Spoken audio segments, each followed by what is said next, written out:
recitation from our holy book, the Quran, and to help us do that is our little youth team member, Muhammad. Please welcome him with a loud salawat.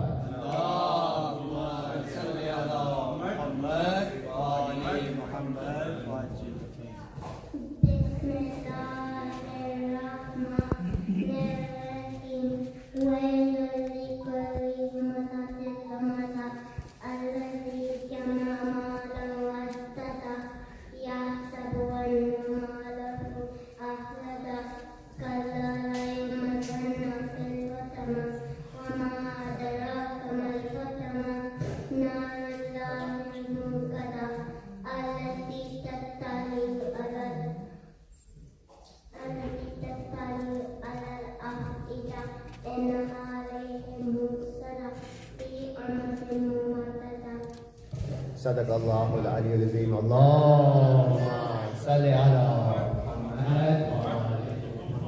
That was so nice. You ready for it? MashaAllah, you done an amazing job. Thank you so much. Up next, I'd like to request Zainab to also recite a few verses from the Holy Quran. Please welcome her with a loud salawat.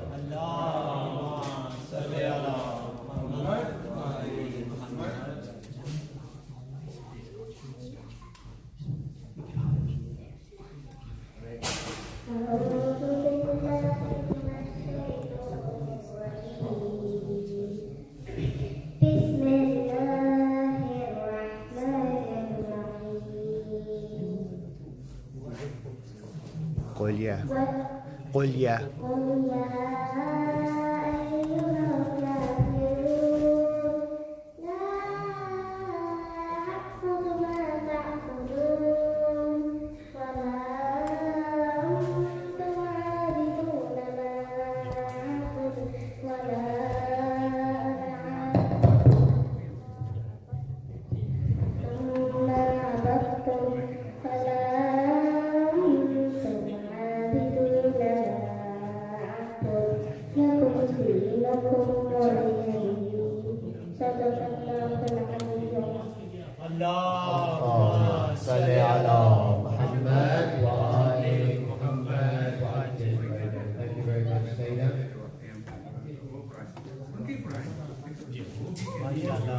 We're going to have recitation of Ziyarah Ashura. Please, everyone, give us your utmost attention, inshallah. By Muhammad wa ali Muhammad salawat.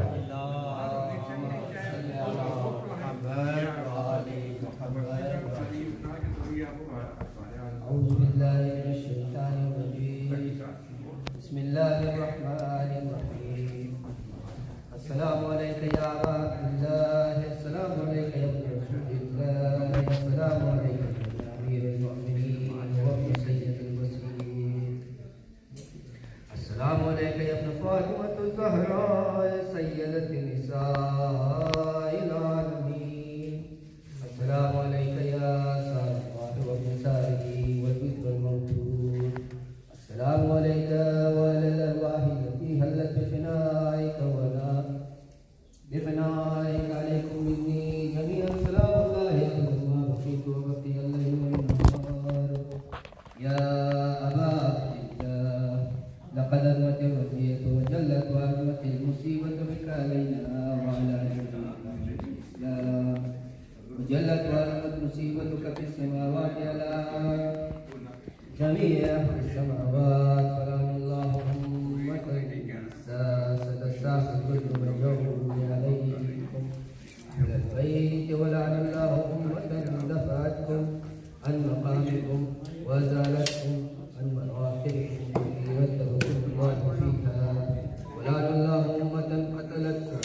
ولعن الله الممهدين لهم بالتمكين من قتالك المبايعة إلى الله وإليكم ومن أشيائهم وأتباعهم وأوليائهم. يا أبا عبد الله إني سلم لمن سالمكم وأحرم لمن حاربكم. لا يوم القيامة ولا على أبواب الجاهل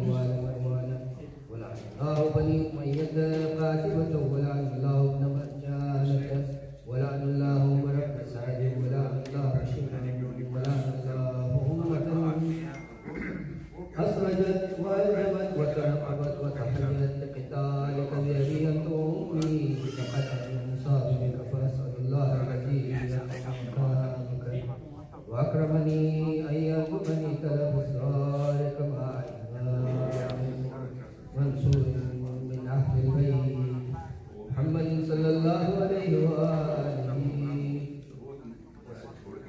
اللهم اجعلني عندك وديعا بالحسين عليه السلام في الدنيا والآخرة. يا أبا عبد الله إني أتقرب إلى الله وإلى رسوله وإلى أمير المؤمنين وإلى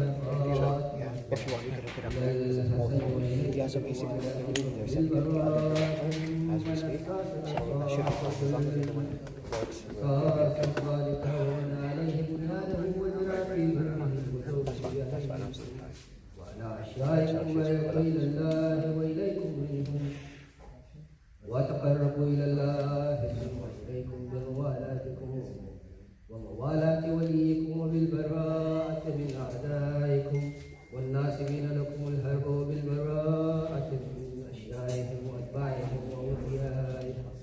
إني سلم لمن سالمكم وهرب لمن هاربكم وولي لمن والاكم وعدو لمن عاداكم. الله الذي أكرمني بمعرفتكم ومعرفة أوليائكم ورزقني البراءة من أعدائكم أن يجعلني معكم في الدنيا والآخرة ويثبت لي إنكم قدم صدق في الدنيا والآخرة وأسأله أن يبلغني المقام المحمود الذي لكم عند الله وأن يرزقني تلف السؤال مع إمام هدى ظاهر ناطق بالحق منكم. وأسأل الله بحقكم وبشأن الذي لكم عنده أن يؤتيني بمصابيحكم أفضل ما يؤتي مصابا بمصيبته يا رب. مصيبة وآزمها وآزم رزيتها في الإسلام وفي جميع السماوات والأرض. اللهم اجعلني في مقام هذا ممن تناله منك ثروات ورحمة ومغفرة. اللهم اجعل محياي محيا محمد وآل محمد ومماتي ممات محمد وآل محمد. اللهم إني هذا يوم تبركت شهيد مميز وابن عاقلة الأكباد اللين ابن اللين على لسانك ولسان نبيك صلى الله عليه وآله في كل موطن وموقف وقف فيه نبيك صلى الله عليه وآله. اللهم لنا أبا سفيان ومعاوية بن أبي سفيان ويزيد بن معاوية عليهم منك اللعنة أبد العابدين وحاز يوم فرحت به على الزياد وعلى مروان بقتلهم الحسين صلوات الله وسلامه عليه. اللهم فدائم عليهم اللعنة منك والعذاب العليم. اللهم إني أتقرب إليك في هذا اليوم وفي موقف هذا وأيام حياتي بالبراءة منهم واللعنة عليهم وبالموالاة لنبيك وآل نبيك عليه وعليهم السلام. اللهم لنول ذلك ولم حق محمد وآل محمد وآخر التابعين له ولا ذلك. اللهم العالم الثابت الذي جاهدت الحسين صلواتك عليه وشايعت وبايعت وتابعت على قتله. اللهم لعنهم جميعا. السلام عليك يا أبا عبد الله وعلى الأرواح التي حلت بفنائك. عليك مني سلام الله أبدا ما بقيت وبقي الليل والنهار ولا جعل الله الآخر الأهدي مني لزيارتكم. السلام على الحسين وعلى علي بن الحسين وعلى أولاد الحسين وعلى أصحاب الحسين. السلام على الحسين وعلى علي بن الحسين وعلى أولاد الحسين وعلى أصحاب الحسين. السلام على الحسين وعلى علي بن الحسين وعلى أولاد الحسين وعلى أصحاب الحسين. اللهم قص أنت أول ظالم باللعن مني وعبد آخر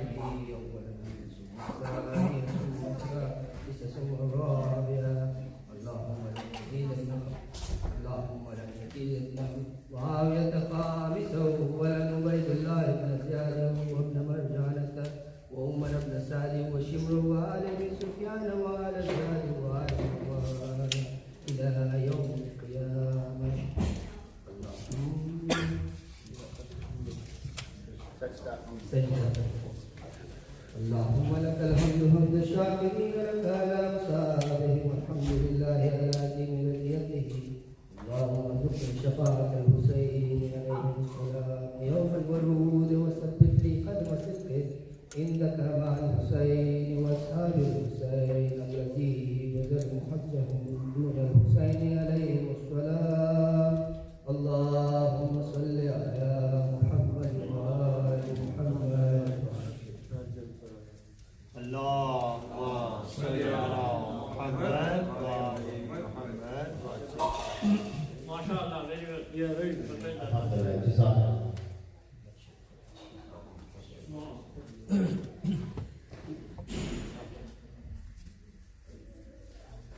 Muhammad wa alihi wa sallam. Allahumma salli ala Muhammad wa ali Muhammad. I'd like to ask Shafii Bhai to also offer his contribution. Muhammad wa alihi wa sallam. Allahumma salli ala Muhammad wa ali Muhammad. Nare takbir, Allahu Akbar. Nare takbir, Allahu Akbar. Nare risalat, Nare risalat, Nare Haidari, Haidari, Barhabib Khuda, Khatamul Anbiya, Bawaze Buland Salam.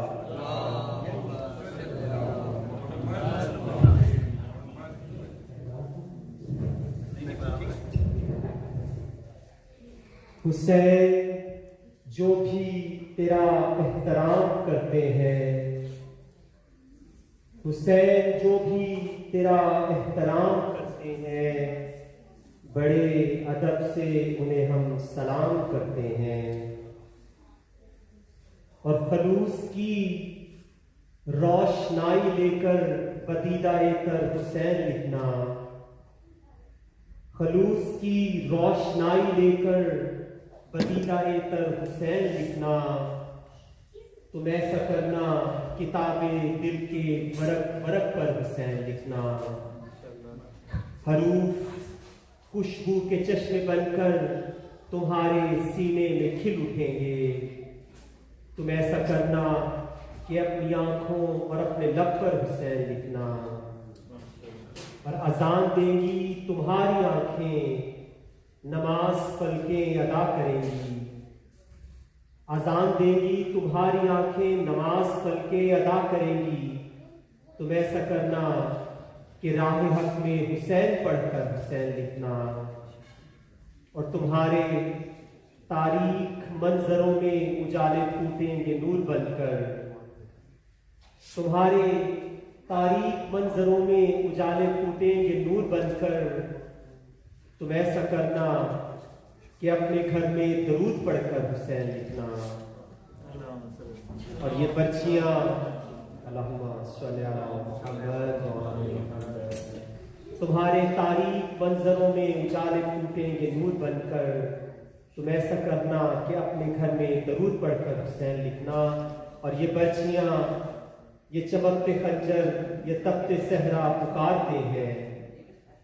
ये पर्चियाँ, ये चमकते खंजर, ये तपते सहरा पुकारते हैं। तुम ऐसा करना कि करबला के बदन पे जाकर हुसैन लिखना।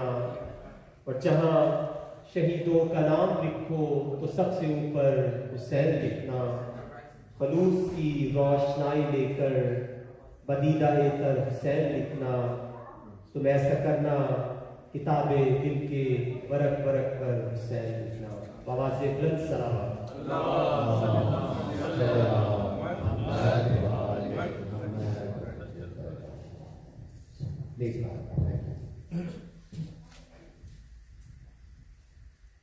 वाले दीगर सलावत।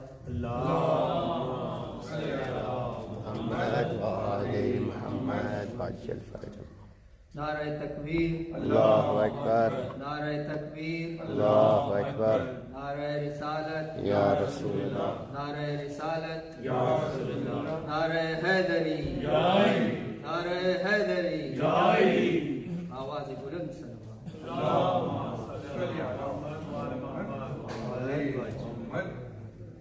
पहले चंद अशार। बिस्मिल्लाह। रोज़े हिसाब सब का सफर होगा मुख्तलिफ, रोजे हिसाब सब का सफर होगा मुख्तलिफ, दोज़ख में कुछ गिरेंगे कहीं संग फिश्त में, दोज़ख में कुछ गिरेंगे कहीं संग फिश्त में, लेकिन हुसैन हम तेरे नौकर बरोज़े हश्र, लेकिन हुसैन हम तेरे नौकर बरोज़े हश्र, जाएंगे करबला से गुजर कर बहिश्त में, जाएंगे करबला से गुजर कर बहिश्त में। नारे हैदरी एक और शेर समाप्त फरमाएं। अगर किसी दिल में बुग़्ज़ हैदर की धूल होगी जनाबे वाला, अगर किसी दिल में बुग़्ज़ हैदर की धूल होगी जनाबे वाला, तो फिर अक़ीदे की हर अदा बेअसूल होगी जनाबे वाला, तो फिर अक़ीदे की हर अदा बेअसूल होगी जनाबे वाला, अगर किसी से बरोज़ महशर खफा हो नबी की बैठी, अगर किसी से बरोज़ महशर खफा हो नबी की बैठी, तो फिर बेहिश्ते बरी की ख्वाहिश फजूल होगी जनाबे वाला, तो फिर बेहिश्ते बरी की ख्वाहिश फजूल होगी जनाबे वाला। आवाज़ बुलंद सरवार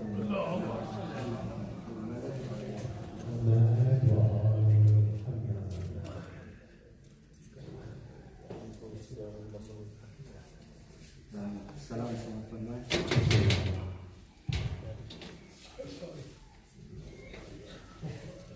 अल्लाहुम्मा सल्ली अला मुहम्मद व आले मुहम्मद। बेदा शहर की गलियों से गुजर ज़ैनब का,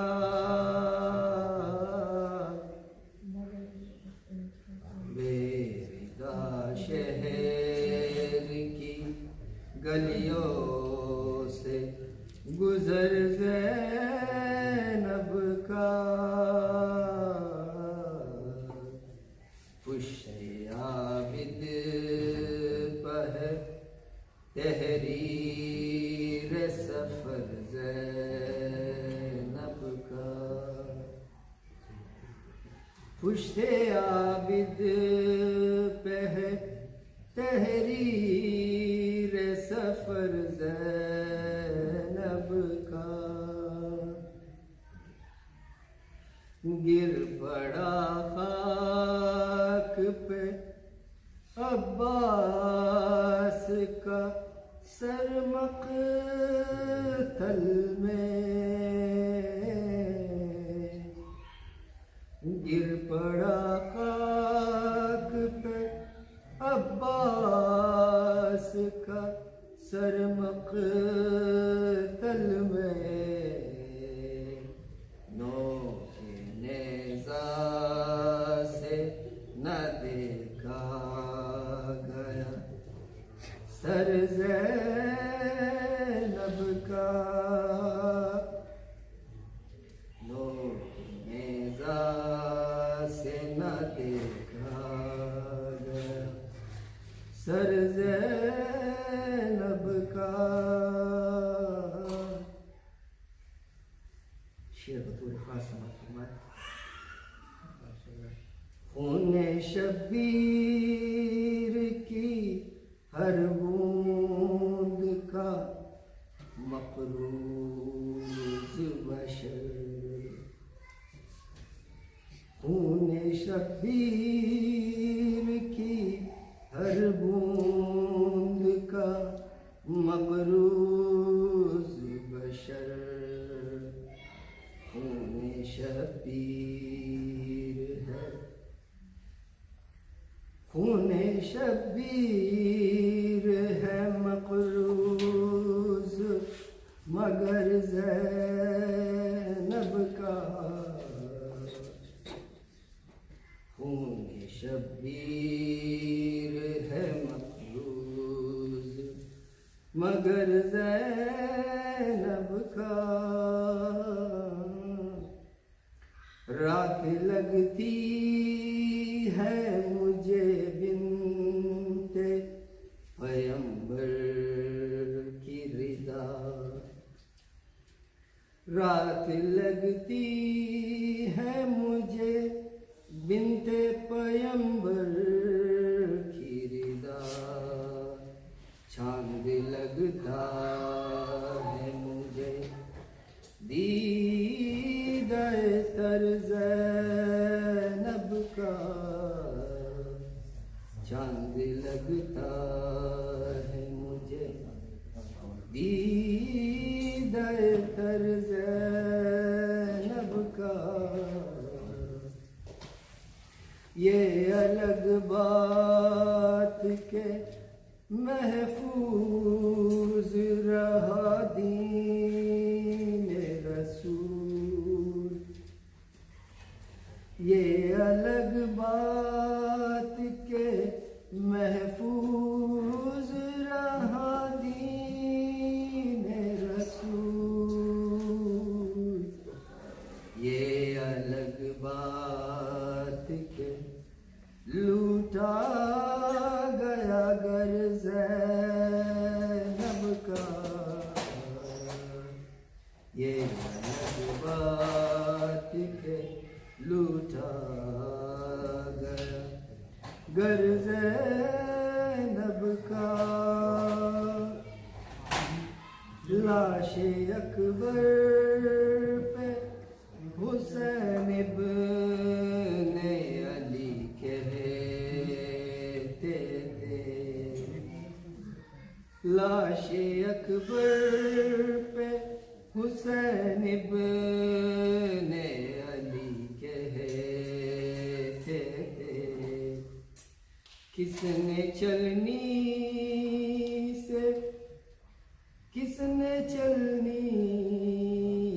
किया बर्ची से जिगर ज़ैनब का। किसने चलनी किया बर्ची से जिगर ज़ैनब का। जिस जगह शाम में गरीबा की हो मजलिस बरपा। जिस जगह शाम गरीबा की हो मजलिस बरपा जिक्र होता है वहाँ ताब सहर ज़ैनब का जिक्र होता है वहाँ ताब सहर ज़ैनब का। आवाज़ बुलंद से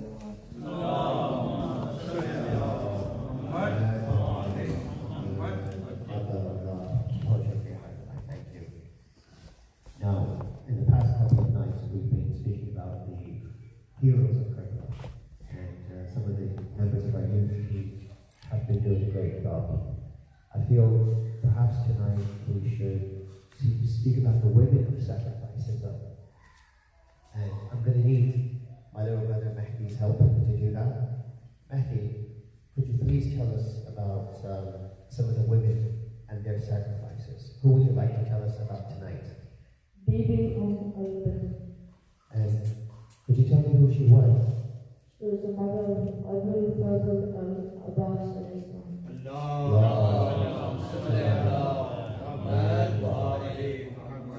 I would absolutely love to know more about this graceful woman who sacrificed.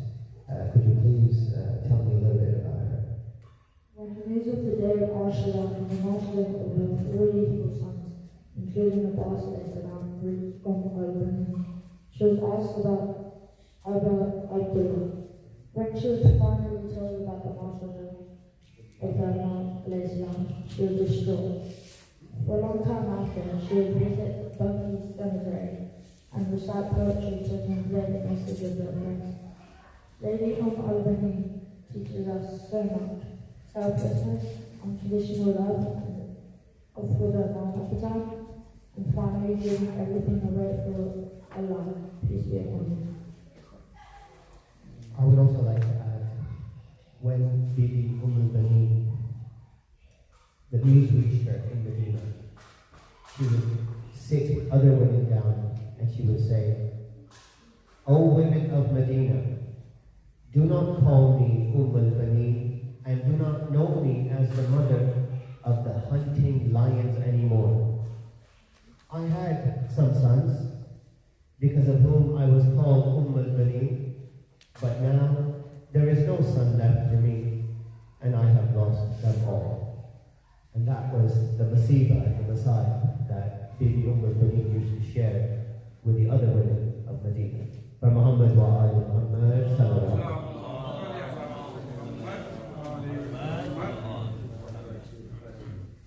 Up next, I would like to invite our little Zakira of the Kent community, that is Al-Ajal, to deliver her short speech. Let's welcome her with a loud salawat.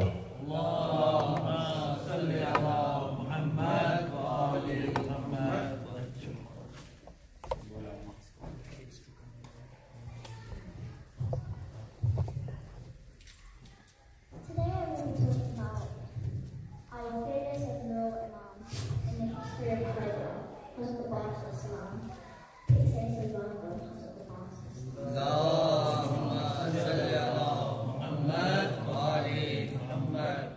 Hazrat Ali Islam prayed to Allah, asking him to grant him a son like Hazrat the Ba'ath of Islam, who would protect and be loyal to his brother, Imam Hussein Islam, in Battle of Karbala. Hazrat the Ba'ath of Islam was renowned as the bravest and most courageous warrior in the entire region, admired not only for his strength, but also for his handsome looks. He was described as a shaken mountain and a fearless hero. Had Hazrat the Ba'ath of Islam been allowed to fight in the Battle of Karbala, Imam Hussein Islam and his family members would have never faced these atrocities they endured. On the 10th day of Muharram, Hazrat the Ba'ath of Islam was present at Karbala when Bibi Sakina requested, "Uncle, please get us some water. We've been thirsty for the last 3 days." Hazrat the Ba'ath of Islam agreed,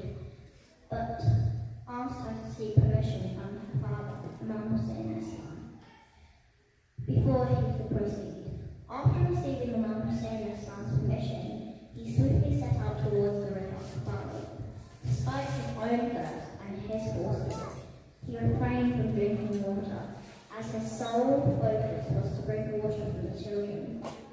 Yazid's army was fearful of him and hid in an ambush around him. A direct hit struck his right arm, but Hazrat Abbas paid no heed and continued holding the sack of water in his left hand. He turned them to reach the children. Another arrow pierced his eye, impairing his vision. He did not lose hope, even after losing both his hands to an enemy attacks. His determination did not waver, and he held the mask of water over his mouth and carried on. Unfortunately, an arrow punctured the back, causing all the water to spill onto the ground. Despite this setback, Hazrat Abbas refused to retreat, not wanting to disappoint the children by returning empty-handed. The enemy struck him on the head, and he fell off his horse, unable to rise as he had lost both his hands.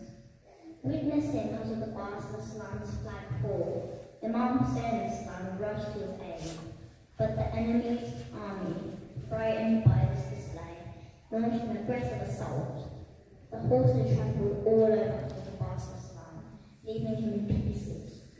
As Imam Hussain returned to the camp, the children eagerly asked about their uncle and whether he brought water. Imam Hussain shook his head, tears in his eyes, and showed them where Hazrat Abbas had fallen, explaining that he had sacrificed his life trying to fetch water for them. The loyalty of Hazrat Abbas prevails forever. Ya Abbas, Ya Abbas, Ya Abbas.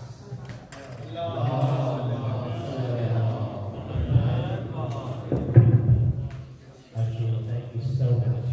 Could I ask you, did you write the speech? Arshil, did you write the speech as well? Your father, mashallah. Well done. That's really great teamwork. I really like the pronunciation and the way that you delivered that speech. One more salawat.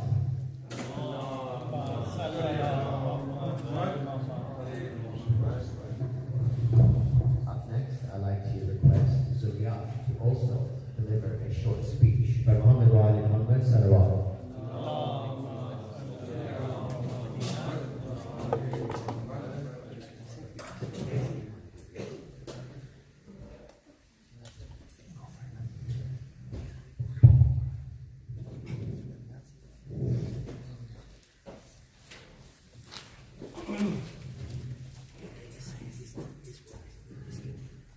Bismillahirrahmanirrahim.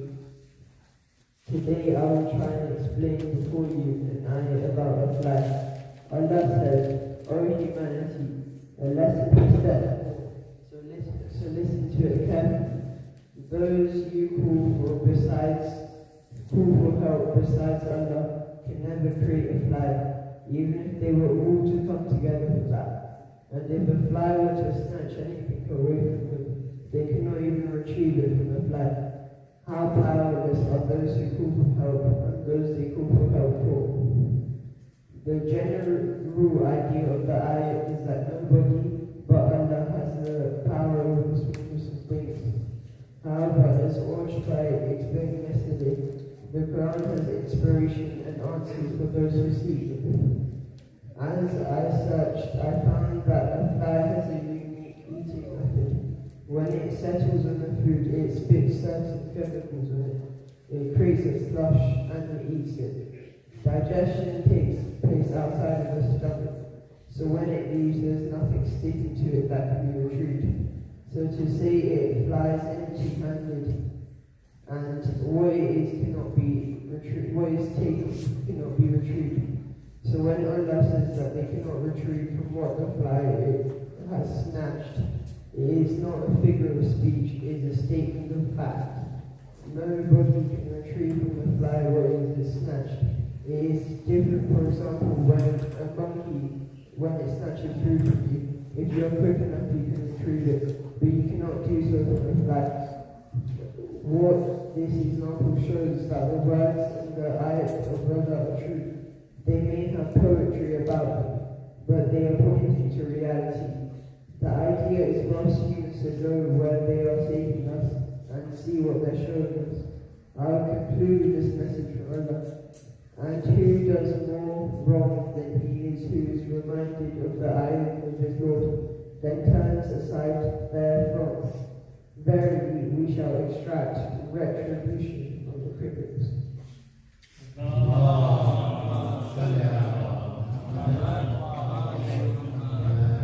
Thank you very much, Riyadh. Very nicely done.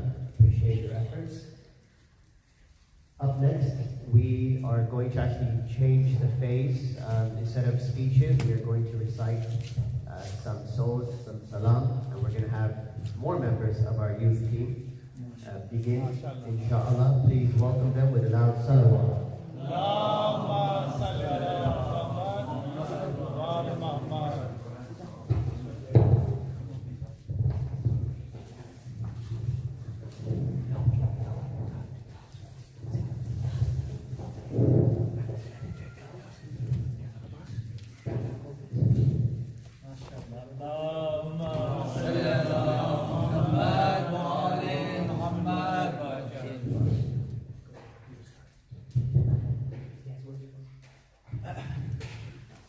हबीब खुदा अशरफुल अंबिया आवाज बुलंद सलवात अल्लाहुम्मा सल्ली अला मुहम्मद व आले Muhammad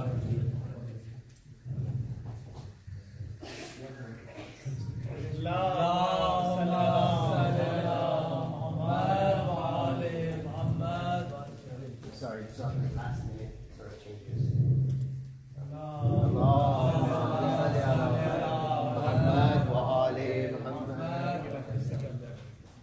Our heart is Karbala, where the youth of the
Thank you. Thank you, Zainab, Abbas, Sakina. That was amazing. Thank you so much. Look at all the uncles. I really appreciate you as well. Thank you guys. We need another one soon, okay? Practice at home, inshallah. Up next, I'd like to invite the adults now to offer their contribution and their fursa to be. And first and foremost, it would be, in fact, it will be Intizar Bhai, and then we can begin the mic straight after, if that's okay. By Muhammad wa ali Muhammad, sallallahu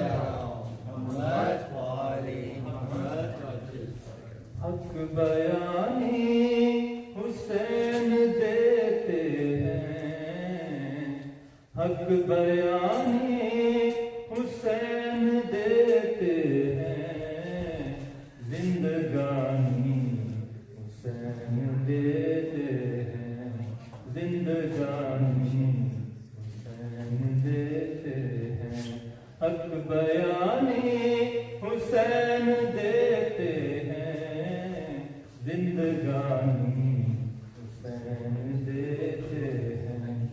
अपनी दहलीज के फकीरों को, अपनी दहलीज के फकीरों को हुक्मरानी हुसैन देते हैं, जिंदगानी हुसैन देते हैं। जो ज़ईफ़ी में ढल नहीं सकती, जो ज़ईफ़ी में ढल नहीं सकती, वो जवानी हुसैन देते हैं, जिंदगानी हुसैन देते हैं। और आखिर में सबको लंगरी से मिलता है, सबको लंगरी से मिलता है, और पानी हुसैन देते हैं, जिंदगानी हुसैन देते हैं। नारे हैदरी या अली सल्लल्लाहु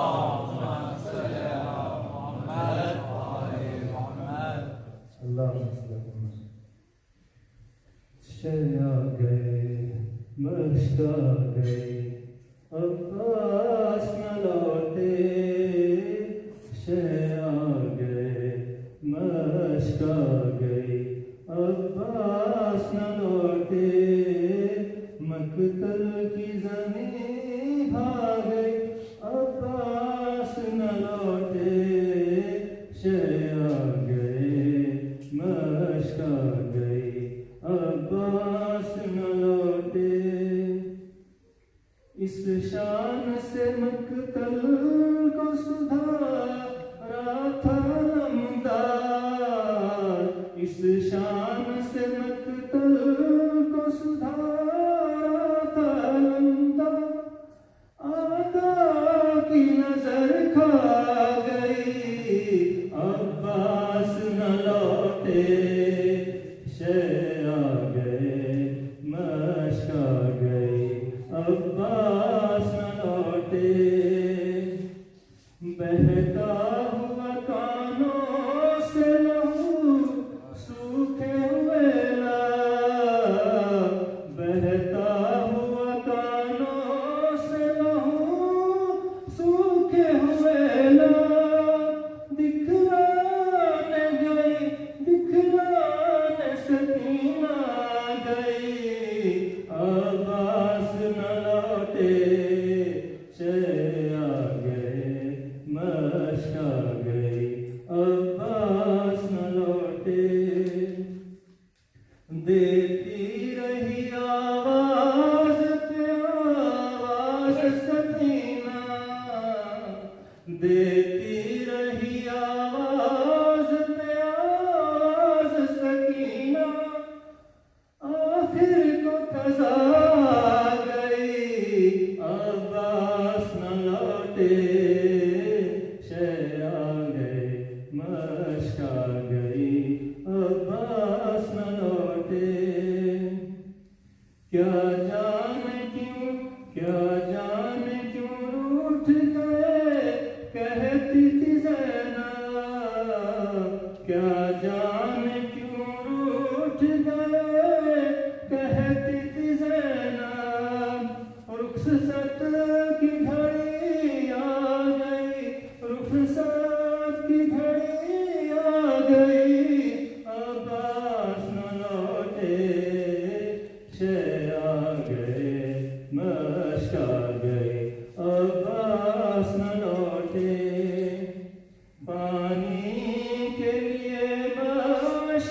will change the whole dynamic of our evening from now till Ashura. As you all know very well, sorry, you guys, I haven't seen you lately. I saw that face, I'm like, wait a minute. So as you know, the importance of Salah is one of our pillars of faith. And even Imam Hussain in a state of war, did not forget his Salah. In fact, he praised his companions who remembered the time of Salah. And so therefore, obviously they were under a state of fear. We, alhamdulillah, are in Kent, there is no fear here. And we need to perform our Salah on time. And so what we're going to do is after the speech from Brother Abbas, we're going to perform our Salah straight away. After Salah, we will commence with Muharram, inshallah. So that is the change that's taking place. I just wanted to make you guys all aware of that, so there's no surprises. And we're going to carry this on till Ashura. So with that said, please welcome our speaker, our lecturer of tonight, who's been delivering a series of his brilliantly crafted talks, which he's delivering immaculately.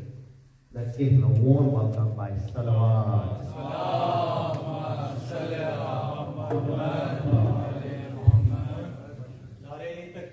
Allahu Akbar. Nare Takbir. Allahu Akbar. Nare Risalat. Ya Rasulullah. Nare Risalat. Ya Rasulullah. Nare Haidari. Ya Ali. Haidari. Ya Ali. Baraye Tajile Zahur Imam Zamana Bawaze Buland Salawat. Allahumma salli ala Muhammad.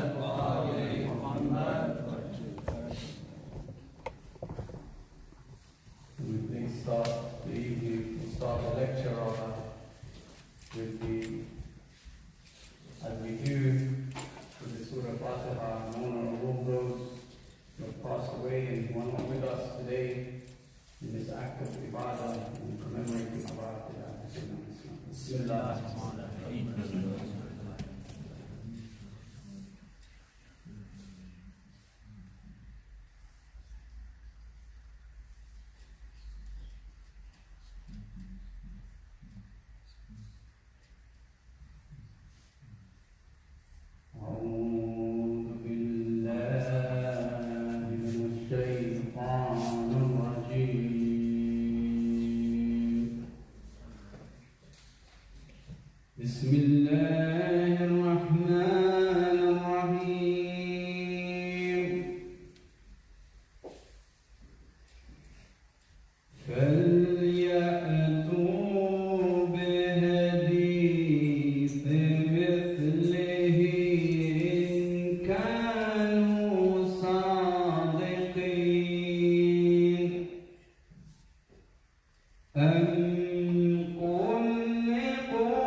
And she will be holding a plate with the two severed hands of Abbas. And she would call out, for what sin were these arms severed on the day of Ashura? Assalamu alayki ya Fatimah Zahra, Sayyidati Nisa'il Alameen. Assalamu alayka ya Aba Muhammad Al-Hasan ibn Ali al-Mujtaba. السلام عليك يا أبا عبد الله وعلى الأرواح التي حلت بفنائك عليكم مني سلام الله أبدا ما بقيت وبقي الليل والنهار ولا جعله الله آخر العهد مني لزيارتكم. Let's say it as if we are there in Karbala.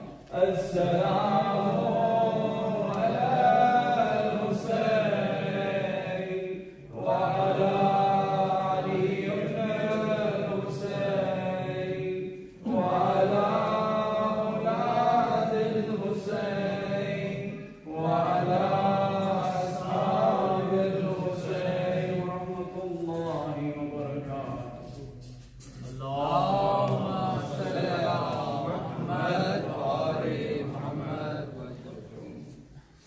Each day that we get closer to this 10th day of Ashura, inside our souls, our grief becomes more and more intense. These 10 days are the warm-up for our souls to be ready to hear that tragedy on the day of Ashura. The most darkest night in the night of humanity. The most darkest day. Where Abu Abdullah alayhi salam they slaughtered in Karbala. Which also means that we only have 2, 3, maybe 3 days left to benefit from these majalis. So I would recommend, inshallah, just remember that we don't have much time left to come together as a community the way that we're coming together. So inshallah, we can make the most of this from now on.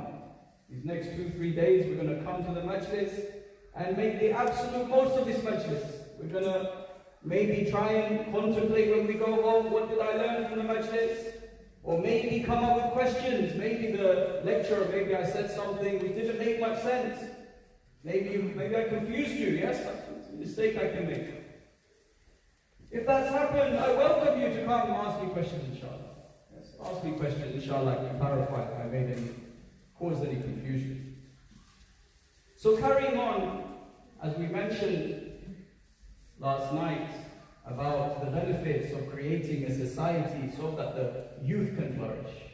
And we mentioned the idea, or we ended with the hadith of Amir al-Mu'mineen alayhi salam.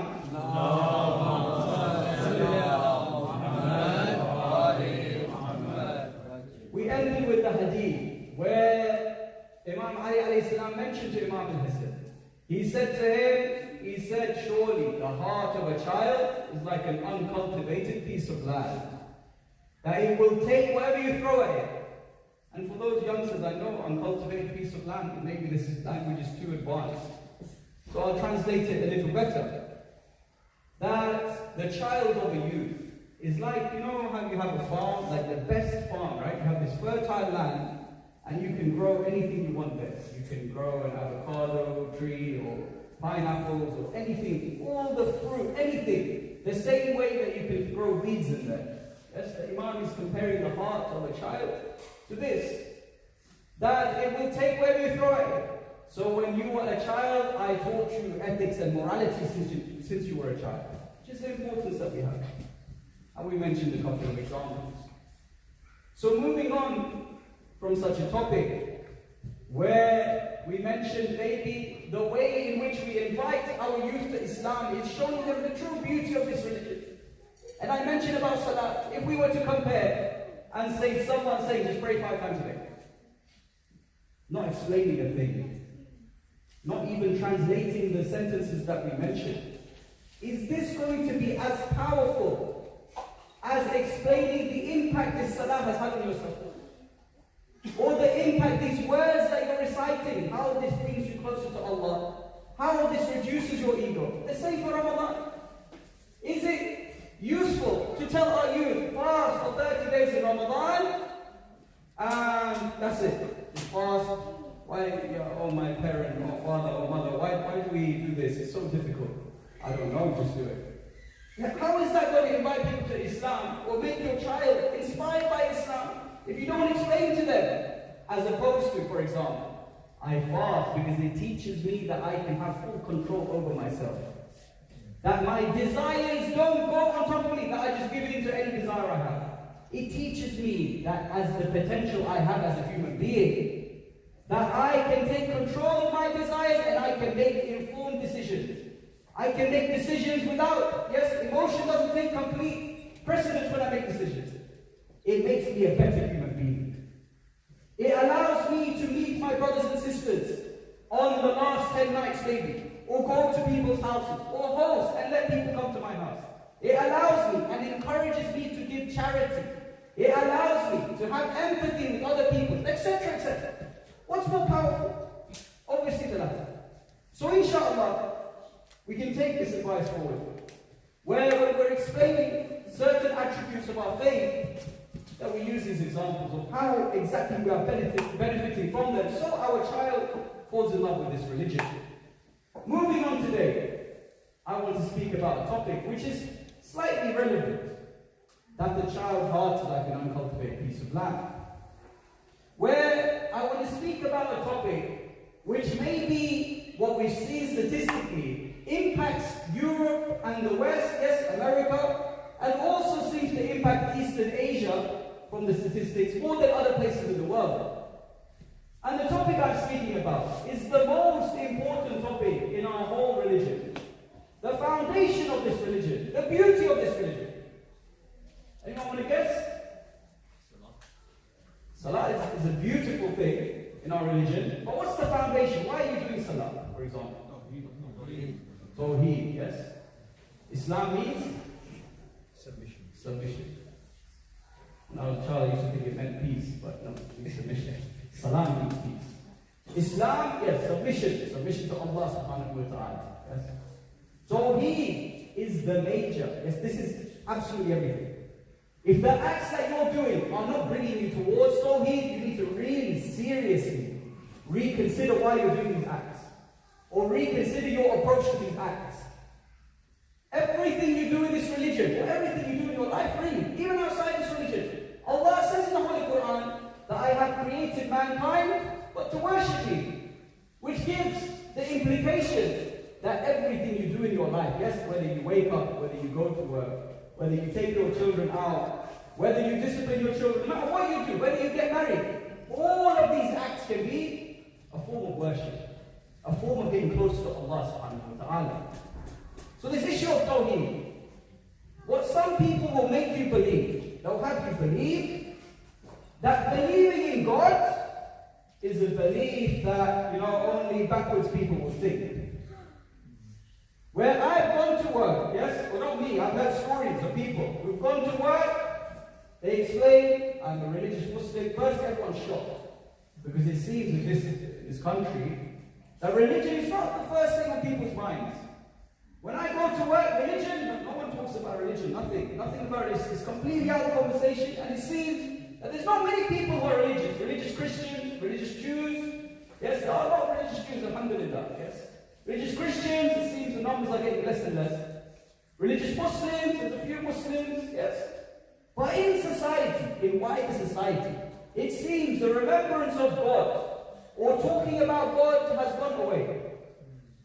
And it seems that some people will tell you, and I've heard this firsthand, saying, you believe in God, what a backwards person. The reason I don't believe in God is because I'm forward-thinking, Allah. I'm forward-thinking. I can think for myself, so I don't believe in God. SubhanAllah. We'll address this. We will address this inshallah. So we see that first of all, the first thing is, they want you to believe. This is the first thing they do. They make you think, okay, atheism's on the rise, religion's on the low. Yeah? Religion's on the low. No one, everyone's leaving religion. They're coming to atheism. This is the new world. This is intelligence. Come to atheism. No one's Muslim. No one's religious anymore. No one's religious anymore.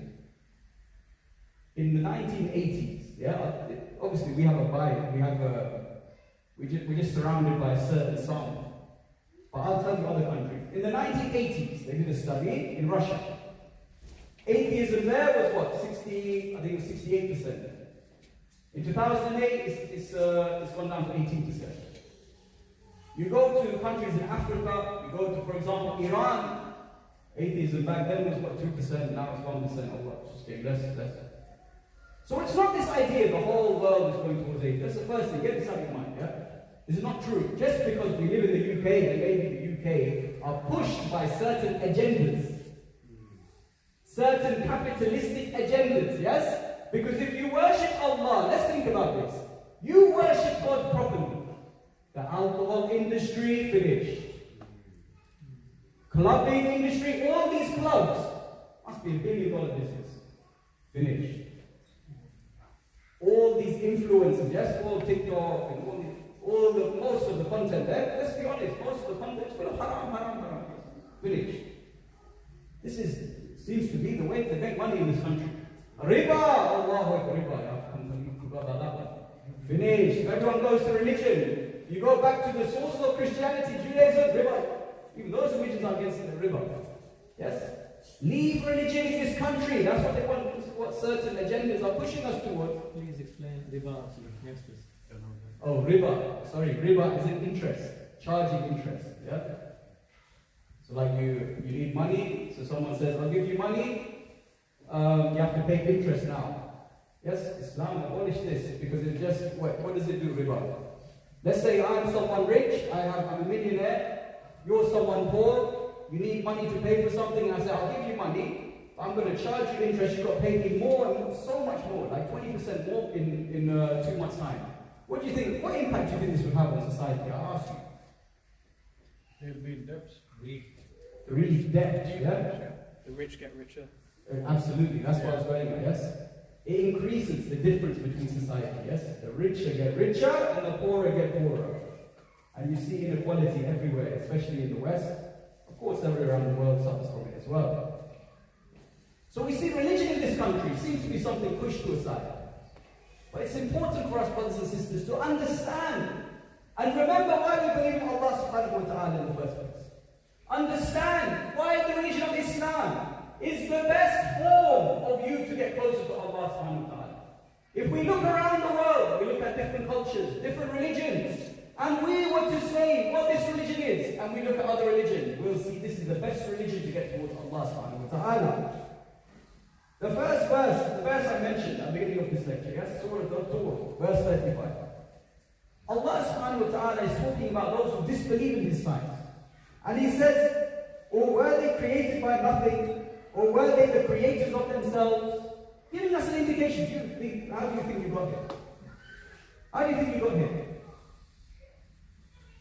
Ask an atheist, how do you think we got here? Yeah? Let's do an exercise. If you ask an atheist, how is everything the way it is today, what would they say? Evolution. Big Bang. Classic buzzwords, right? Accident. Oh, that's the best one. Accident. Yeah? And there's, I saw today statistics, some Oxford professor said the chance of accident, there's so, God knows how many zeros there were in that percentage. 0.32, I think. Accident, yeah? Allah. Big Bang, let's go to Big Bang. Okay. Alright, atheists, you believe Big Bang? What caused the Big Bang? Oh, this is where Richard Dawkins starts saying, oh, maybe there's God. I had a youth come to me, yes, last few years ago. And they said, my RE teacher is an atheist, and they keep telling me how atheist is the best way to be, yeah? What should I say to them? I said, okay, well, ask them, what caused the Big Bang? He asked, what caused the Big Bang? The RE teacher? Or maybe I'm an agnostic instead of an atheist.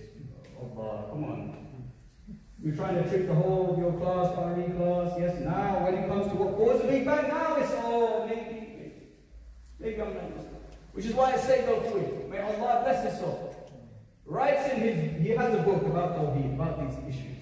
He writes in it, he says, there's actually no such thing as an atheist. There's no such thing. As a true atheist, no such thing. He said, if you go to the atheists around the world and you ask them where the creation of the universe was, they'll say there was some sort of particle which was an uncaused causa. In other words, it always comes to an uncaused causa. We may call it God, we may call it Allah, they might call it a God particle. At the end of the day, everyone believes in their heart that there was an uncaused causa for this universe. It's not possible. That all of this came about from absolutely nothing. Yes? It's not possible. Which is why maybe 100, 200 years ago, people used to believe, okay, no, but one possibility is the universe went infinitely. Yeah? There was no start to the universe, there was no Big Bang. The universe has been here for an infinite amount of time. Does anyone see a flaw in that theory?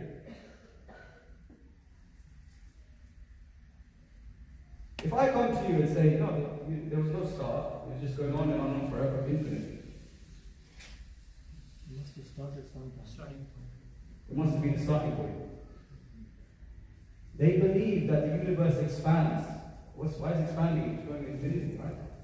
If this was infinite time period, then it would have expanded to infinity. Why is it expanding into? So you'll find today, most atheists, they trash this theory. They say, no, it's not possible, we can't say this anymore. So now they say, no, there was a Big Bang, that caused it. When you ask what caused the Big Bang, then they start to, question themselves a bit as well. So we see in the Holy Quran, yes? Quran, if I mention a verse from the Holy Quran.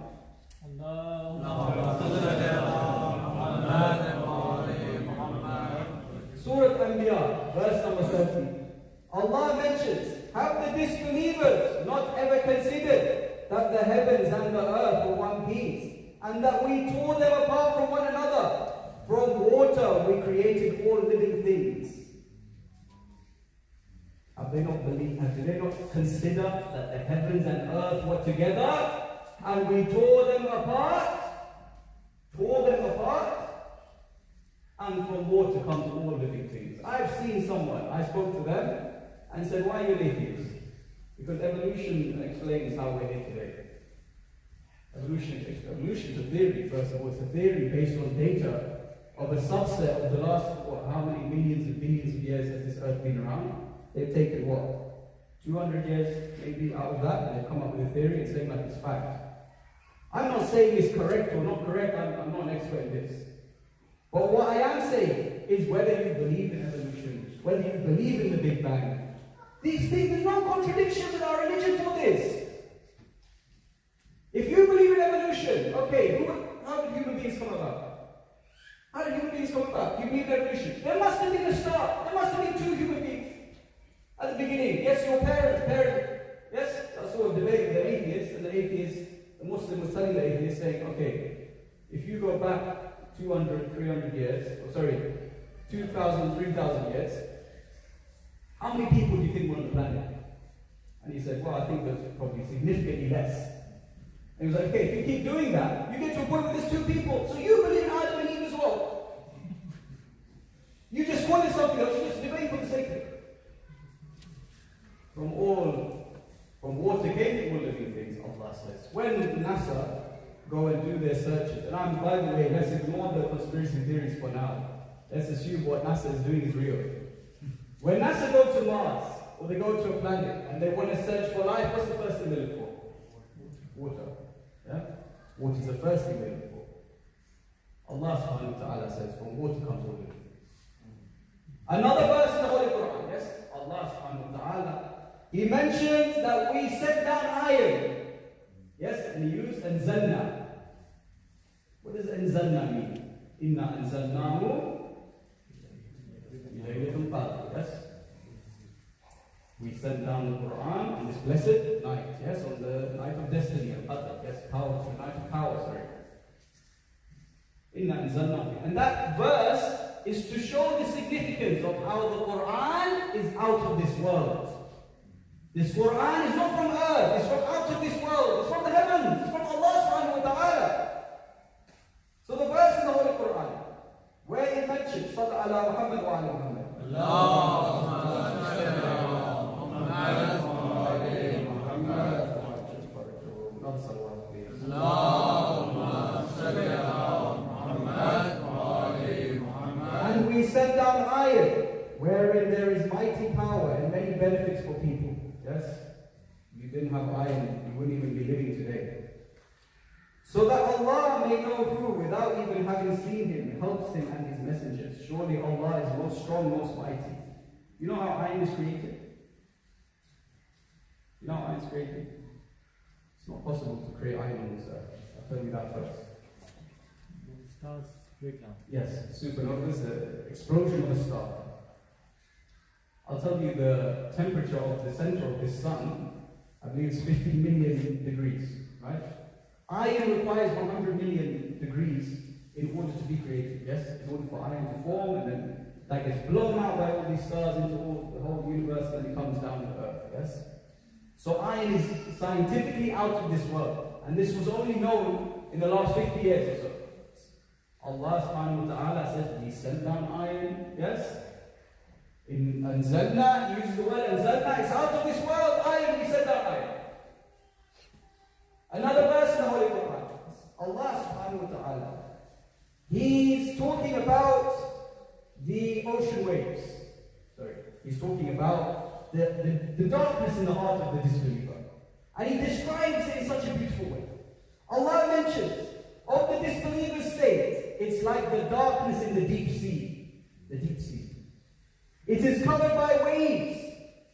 Covered by waves, above which are more waves. Above which are clouds.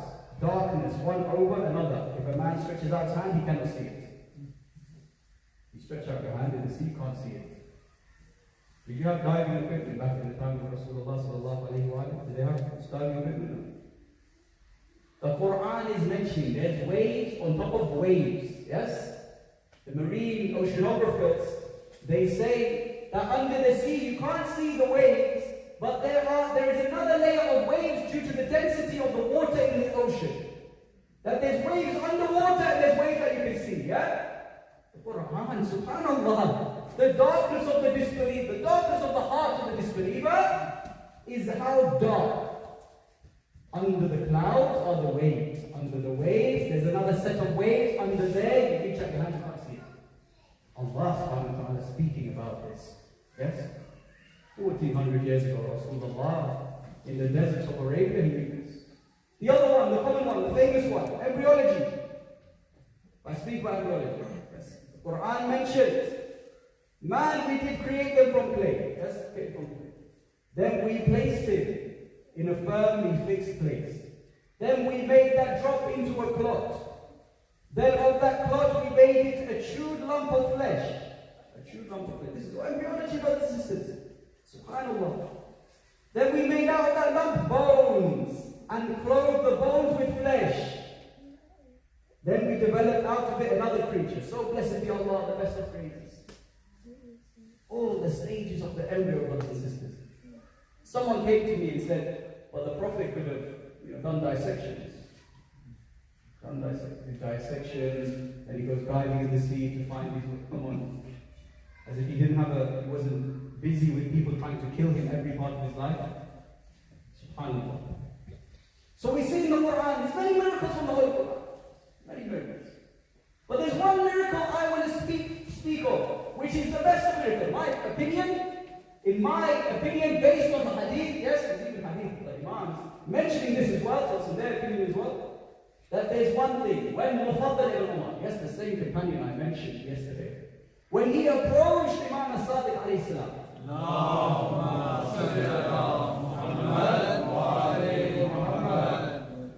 he approached the Imam and he said to him that these people are asking for proofs of their Lord. How do we prove Allah subhanahu wa ta'ala to the disbelievers? Imam as-Sadiq alayhi salam said, Allah, the biggest test. First proof, Allah in His might put inside the heart of every believer the feeling that they worship Allah. What does this mean? What does this mean? The fitrah? I'm not talking about zakat and fitrah, by the way. Don't worry, keep the 6 pounds, 7 pounds. What's the fitrah? The disposition, like the innate. The innate feeling of a belief in Allah. Yes? The innate feeling of a belief in Allah. The Imam is saying, if this innate feeling that you have, that you need to worship someone, this belief that you have to worship someone, is a proof of Allah subhanahu wa ta'ala. You go to an atheist, they'll say, okay, that's his opinion. Your Imam is his opinion. Oxford University, £1 million they spent on this study. 50 countries around the world. They have 300 professors. One of the biggest studies in the history of studies in the UK, Oxford University. They went around speaking to children of different ages. And they asked these children of different ages, they asked them about questions about do they believe in God, etc., from all different backgrounds. And they asked these children, one thing they asked them, they said they had a pouch and had some stuff, some money in it or something in it. And they asked children, do you know what's in the pouch? No. They asked, do you think God knows what's in the pouch? They said yes. Professor Trigg, who was the lead professor in this study, mentioned this statement. I want to read out his statement. It's a beautiful statement, inshallah. He says that the Professor Roger Trigg, yes, the University and Project co-director, said, this project suggests that religion is not just something for a peculiar few to do on Sundays instead of playing golf. We have gathered a body of evidence that suggests that religion is a common fact of human nature across different societies. In other words, all the children, they believed in God. No one told them anything. They believed in God. No one had to even indoctrinate them, as the comedian says, Ricky Gervais, yes? We'll speak about a statement in a little while. He says, yes?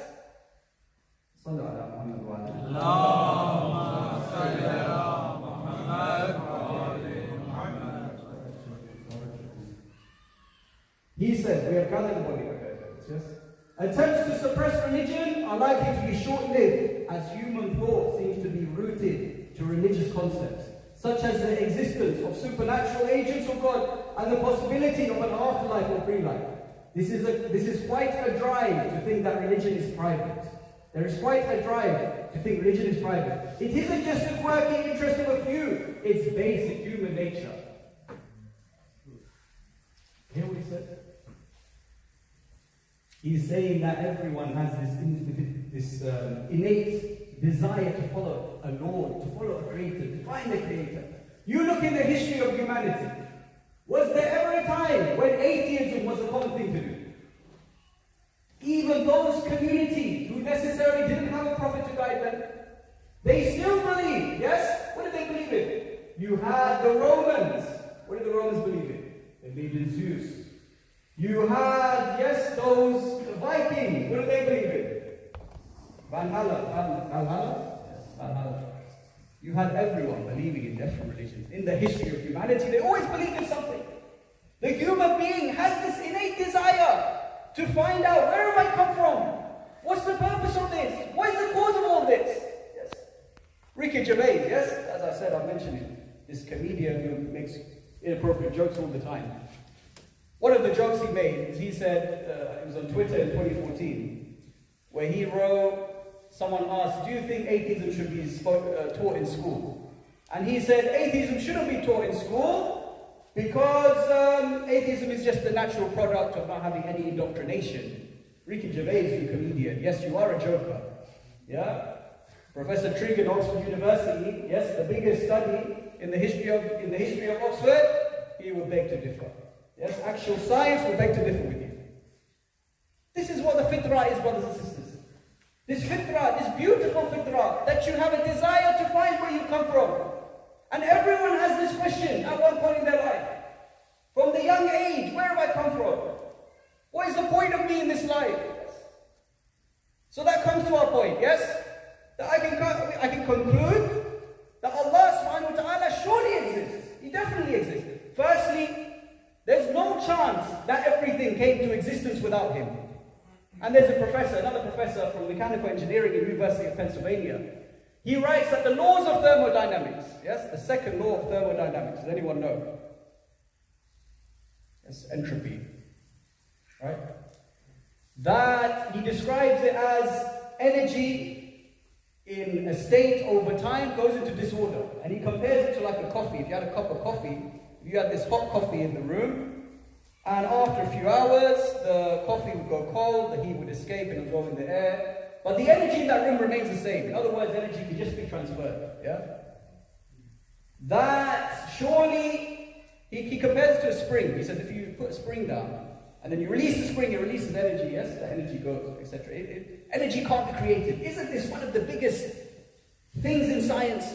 The biggest ideas in science. Energy can't be created. We're told from a young age. Yes, you go to physics, you go to your class. Energy can't be created. It can only be transferred. Can't be created. Was the Big Bang created then? What happened? Oh, atheist! Oh, kafir, tell me what happened? The Big Bang, the concentration of all this energy, who created that energy? Uncaused causa. So you believe in God? So you believe in God? There must have been an uncaused causa who created the laws of thermodynamics, right? Who created the laws of physics. The laws of time, the laws of physics don't apply to this creator. Which is why someone came to Imam Rida alayhi salam.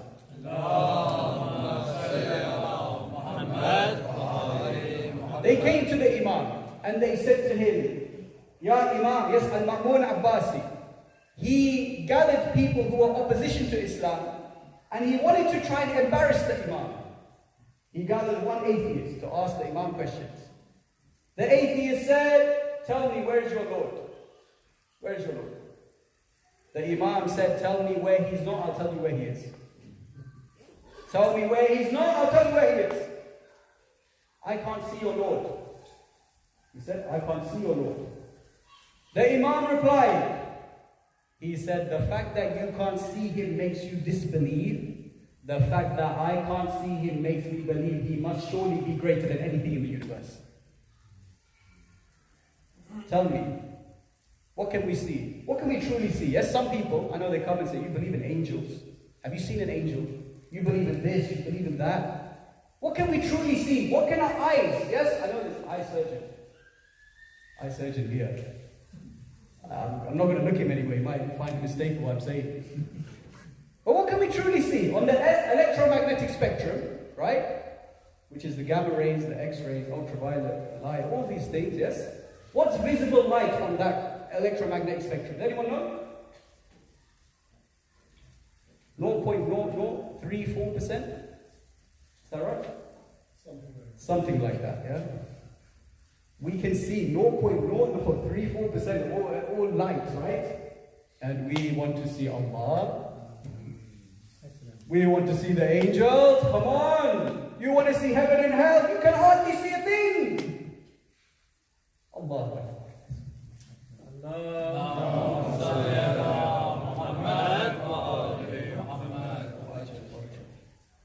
So brothers and sisters, as I mentioned, I'll just quickly, I know we're running short of time.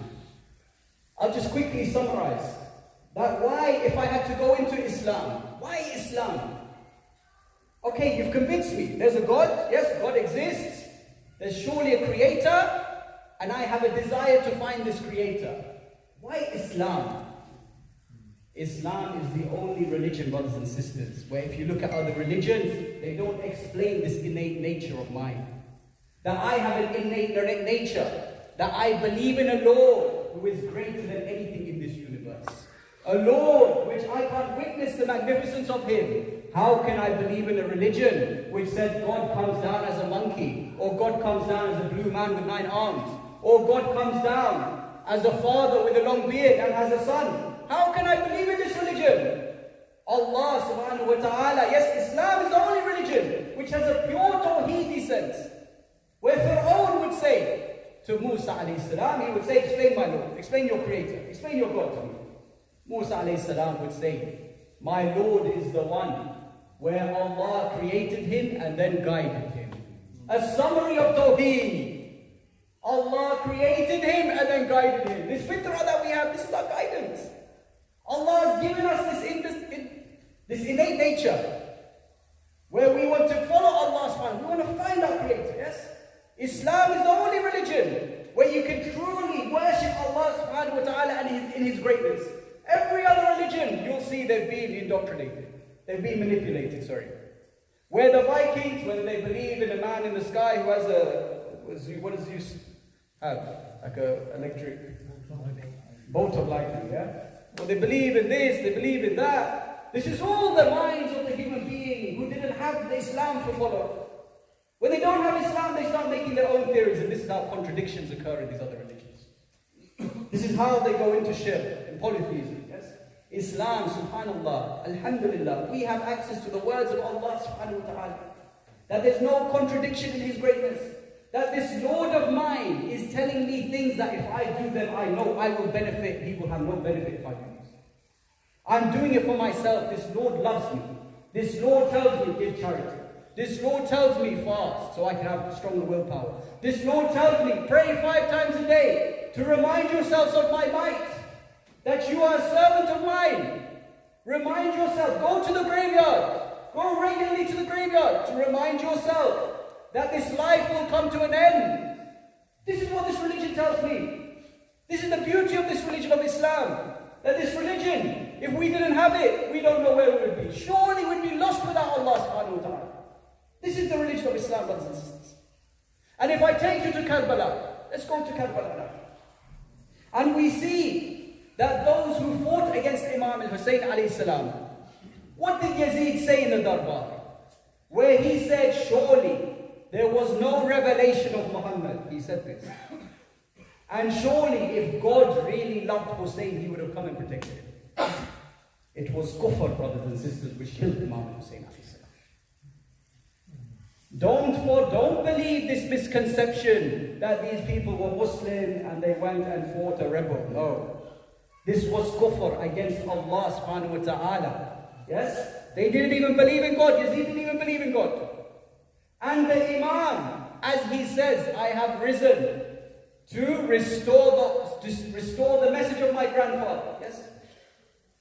And thanks to him, we still have this Quran we have today that we read. We still have all this access to Allah subhanahu wa ta'ala that we wouldn't have had otherwise. So we see in Karbala, if I take you there, a sad day this is indeed, when we remember the companion above any other companion, the brother above any other brother, the greatest that you will see in history, that no one will reach his rank. The Imam says that surely my uncle Abbas will have a rank in Jannah, where all the other shaheed will look and say, wow, what a high rank Abbas has.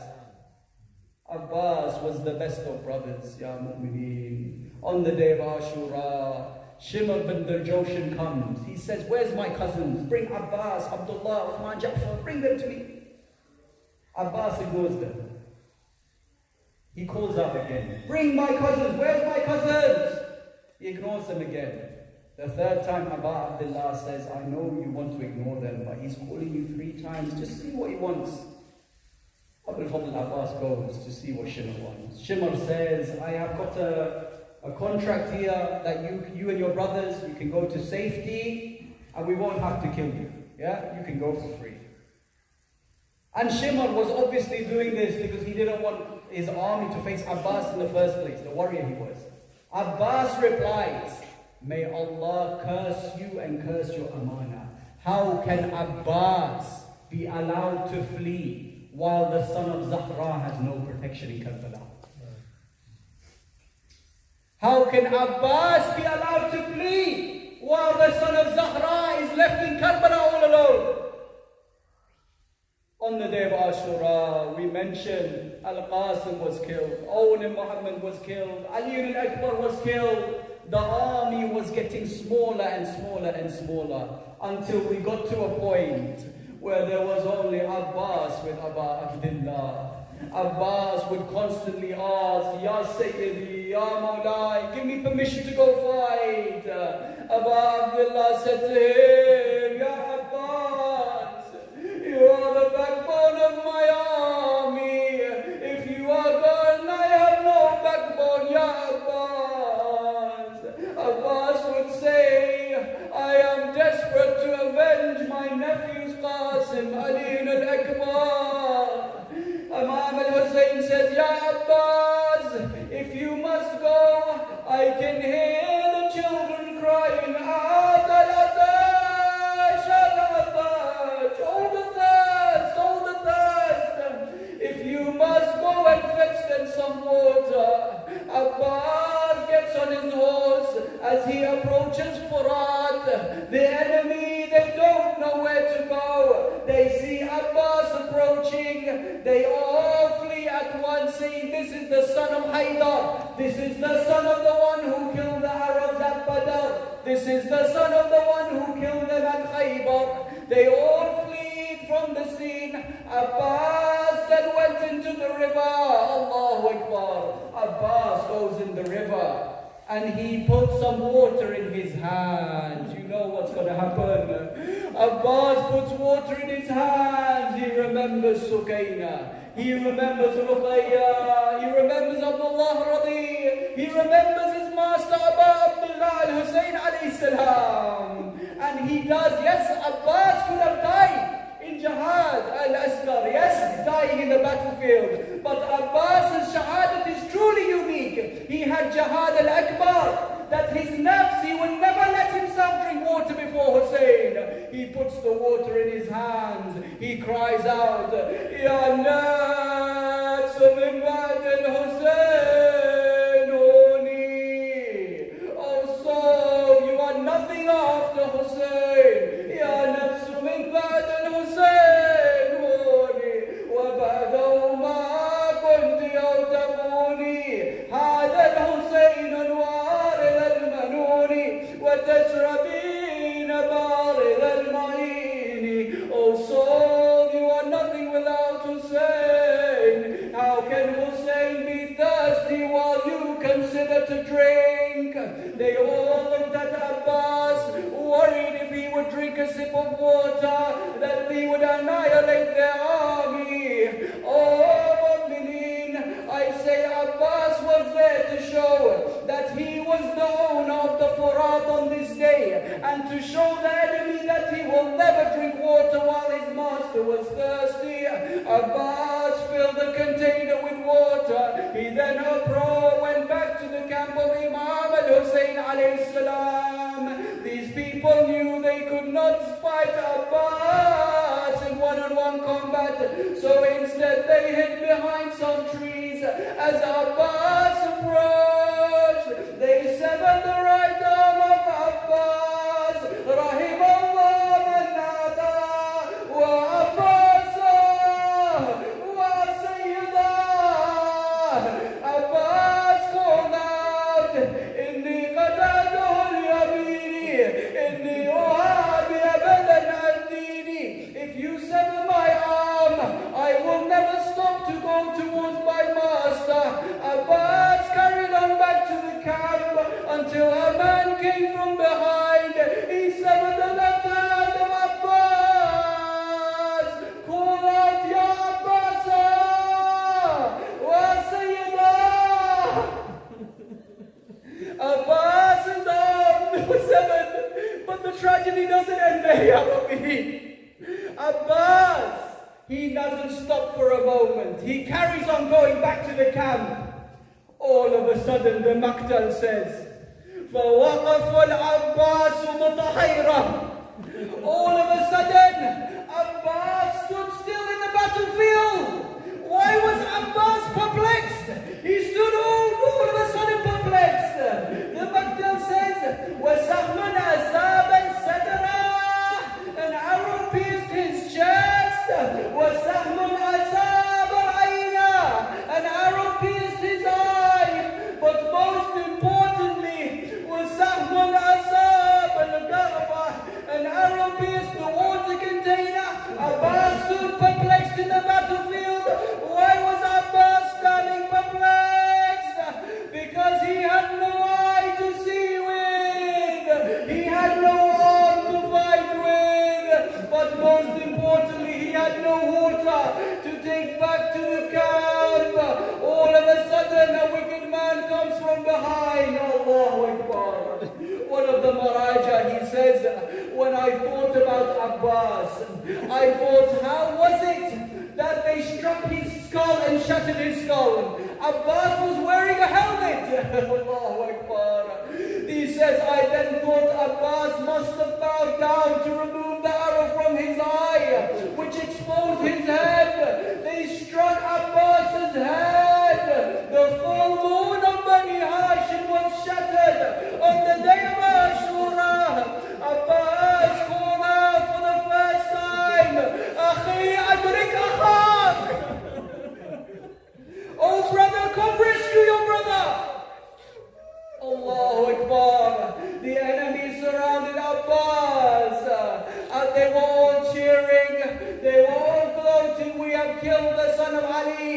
Now we will win this war.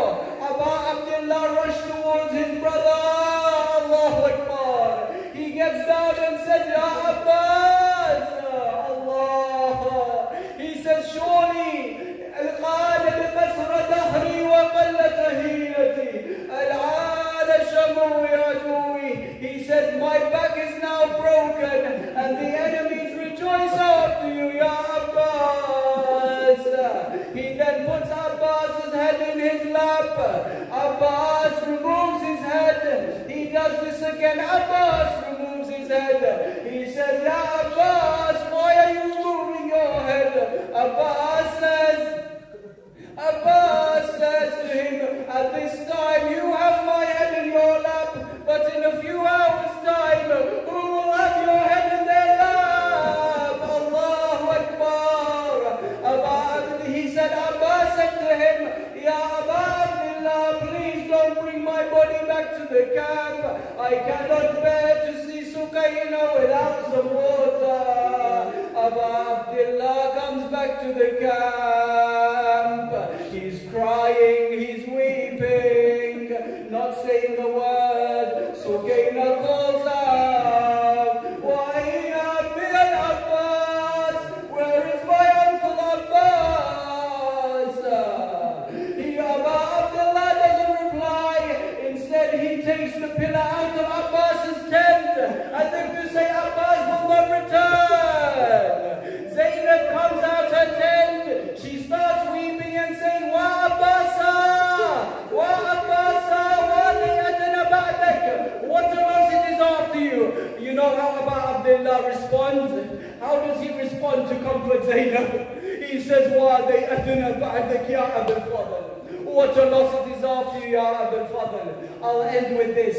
Abbas was always there to quench the thirst of Imam al-Hussein. Abbas was always there. Yet how would he have been if he heard the son of Zahra laying in Karbala crying out, Bihaq Jalli al-Shan, by my grandfather I am thirsty.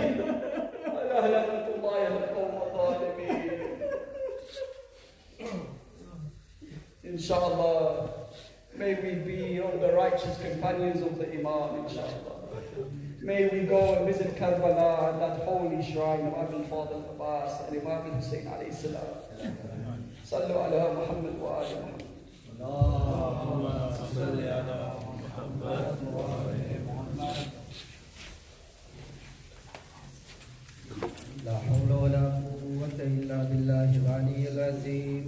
سبحان الله والحمد لله ولا إله إلا الله والله أكبر. استغفر الله ربي وأتوب إليه. الله أكبر. الله أكبر. الله أكبر. الله أكبر. أشهد أن لا إله إلا الله. أشهد أن لا إله إلا الله. أشهد أن محمدا رسول الله. صلى الله عليه وسلم. أشهد أن محمدا رسول الله. أشهد أن أمير المؤمنين وإمام المتقين عليا ولي الله. أشهد أن أمير المؤمنين وإمام المتقين عليا حجة الله. حي على الصلاة. حي على الصلاة. حي على الفلاح. حي على الفلاح. حي على خير العمل. حي على خير العمل. الله أكبر. الله أكبر. لا إله إلا الله. لا إله إلا الله. اللهم صل على محمد. اللهم اجعل قلبي بعد وعيش بعد ومن زاد ورزق بعد. واجعل لي قبل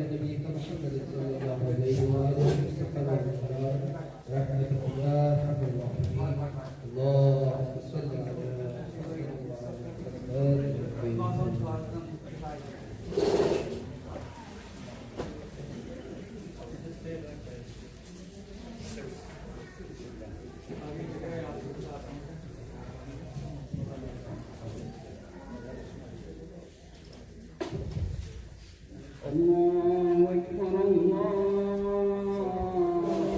أكبر أشهد أن لا إله إلا الله أشهد أن لا إله إلا الله أشهد أن محمدا رسول الله أشهد أن محمدا رسول الله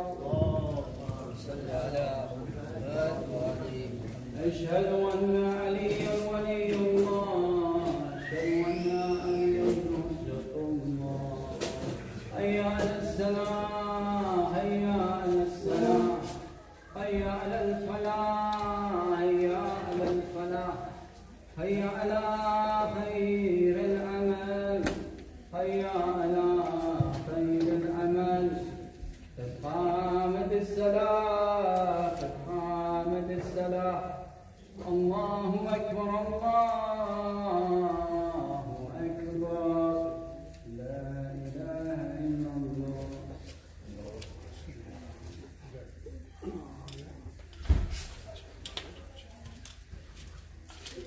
الله أكبر بسم الله الرحمن الرحيم الحمد لله رب العالمين الرحمن الرحيم مالك يوم الدين إياك نعبد وإياك نستعين اهدنا الصراط المستقيم صراط الذين أنعمت عليهم غير المغضوب عليهم ولا الضالين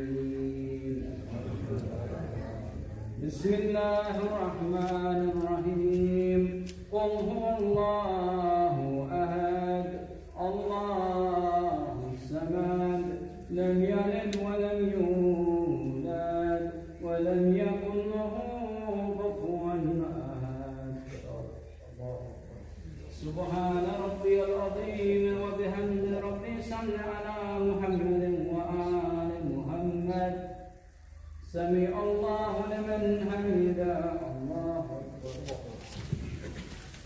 سبحان ربي الأعلى وبحمد ربي صل على محمد وآل محمد الله أكبر استغفر الله ربي وأتوب إليه الله سبحان ربي الأعلى وبحمد ربي صل على محمد وآل محمد الله أكبر بسم الله الرحمن الرحيم الحمد لله رب العالمين الرحمن الرحيم مالك يوم الدين إياك نعبد وإياك نستعين اهدنا الصراط المستقيم صراط الذين أنعمت عليهم غير المغضوب عليهم ولا الضالين بسم الله الرحمن الرحيم قل هو الله أحد الله الصمد لم يلد ولم يولد ولم يكن له كفوا أحد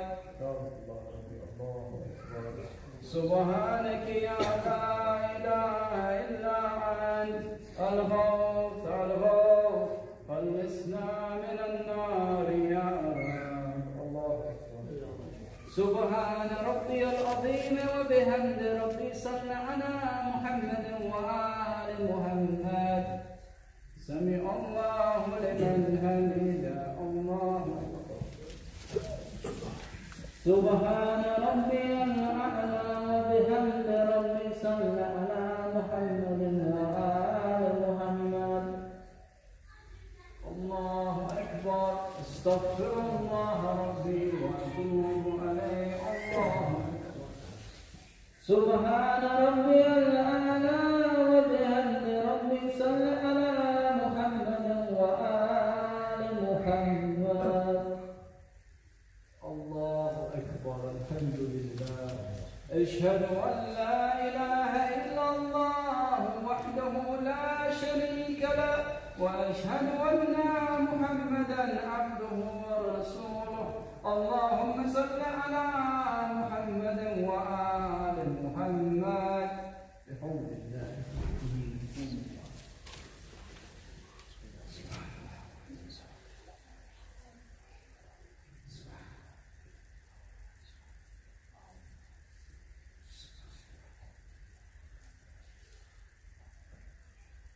الله. سبحان ربي العظيم وبحمد ربي صل على محمد وآل محمد. سمع الله لمن حمده. الله أكبر. سبحان ربي الأعلى وبحمد ربي صل على محمد وآل محمد. الله أكبر. استغفر الله ربي وأتوب عليه. الله أكبر.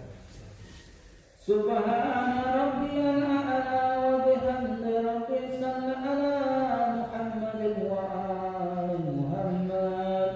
يا لطيف يا كريم يا رب العالمين. الغوث الغوث الغوث. الله أكبر. الحمد لله. أشهد أن لا إله إلا الله وحده لا شريك له وأشهد أن محمدا عبده ورسوله. اللهم صل على محمد وآل محمد. السلام عليك أيها النبي ورحمة الله وبركاته. السلام علينا وعلى عباد الله الصالحين. السلام عليكم ورحمة الله وبركاته. الله أكبر. الله أكبر. الله أكبر.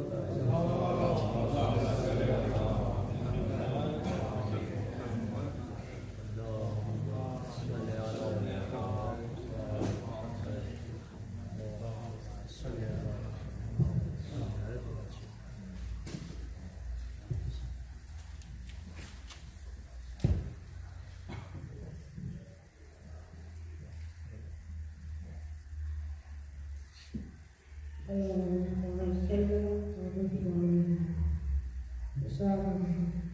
the name of Allah, the beneficent and merciful. O Allah, I beseech Thee for the furtherance of Thy mercy, the rights of Thy path, safety from every sin, the benefit from virtue, salvation from hellfire, and every calamity. Achievement of the paradise and Thy favour is Thy going in peace, and the positivity of Thy Prophet Muhammad and the Thy Prophet. Peace be on all of them. O Allah, while the bounties we have are open to Thee, there is no danger except Thee. I beseech Thee, Thy forgiveness and turn to Thee. Amen.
أكبر الله أكبر أشهد أن لا إله إلا الله أشهد أن لا إله إلا الله أشهد أن محمدا رسول الله أشهد أن محمدا رسول الله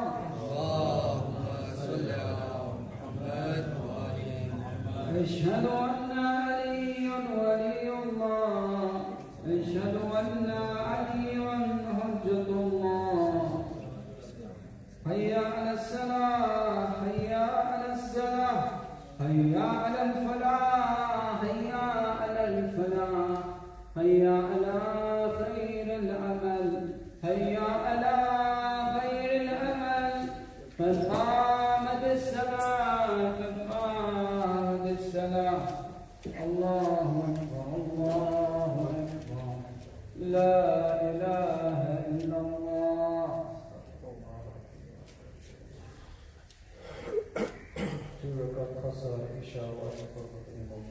الله أكبر بسم الله الرحمن الرحيم الحمد لله رب العالمين الرحمن الرحيم مالك يوم الدين إياك نعبد وإياك نستعين اهدنا الصراط المستقيم صراط الذين أنعمت عليهم غير المغضوب عليهم ولا الضالين بسم الله الرحمن الرحيم إنا أعطيناك الكوثر فصل لربك وانحر إنا شانئك هو الأبتر الله أكبر سبحان ربي العظيم وبحمد ربي صل على محمد وآل محمد سمع الله لمن حمده الله أكبر سبحان ربي الأعلى وبحمد ربي صل على محمد وآل محمد الله أكبر استغفر الله ربي وأتوب إليه الله أكبر سبحان ربي الأعلى وبحمد ربي صل على محمد وآل محمد الله أكبر بسم الله الرحمن الرحيم الحمد لله رب العالمين الرحمن الرحيم مالك يوم الدين إياك نعبد وإياك نستعين اهدنا الصراط المستقيم صراط الذين أنعمت عليهم غير المغضوب عليهم ولا الضالين بسم الله الرحمن الرحيم قل هو الله أحد الله الصمد لم يلد ولم يولد ولم يكن له كفوا أحد سبحانك يا لا إله إلا أنت الغوث الغوث خلصنا من النار يا رب اللهم صل على محمد وآل محمد سبحان ربي العظيم وبحمد ربي صل على محمد وآل محمد سمع الله لمن حمده الله سبحان ربي الأعلى وبحمد ربي صل على محمد وآل محمد أستغفر الله ربي وأتوب إليه. الله أكبر. سبحان ربي الأعلى بحمد ربي صل على محمد وآل محمد. يا لطيف يا كريم يا رب العالمين. الغوث الغوث الغوث. الله أكبر. الحمد لله. أشهد أن لا إله إلا الله وحده لا شريك له، وأشهد أن محمدا عبده ورسوله. اللهم صل على محمد وآل محمد. السلام عليك أيها النبي ورحمة الله وبركاته. السلام علينا وعلى عباد الله الصالحين. السلام عليكم ورحمة الله وبركاته. الله أكبر الله أكبر الله أكبر. لا إله إلا الله.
O Allah, surely I have no knowledge of the main source of my sustenance, and I seek it only through the passing thoughts that come to my heart.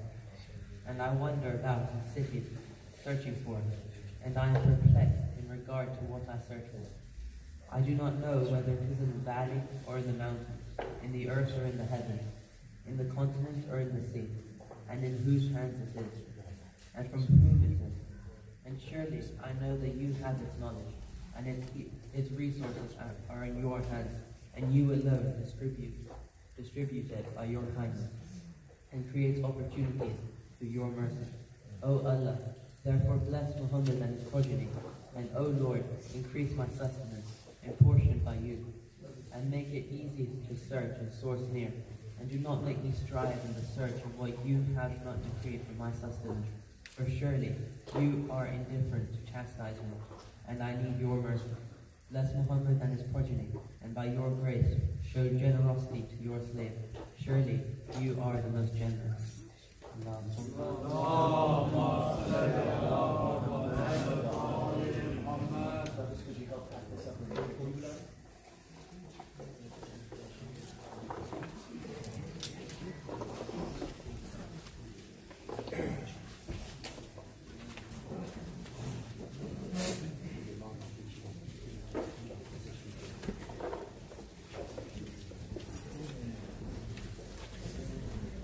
صلوا على محمد وآل محمد.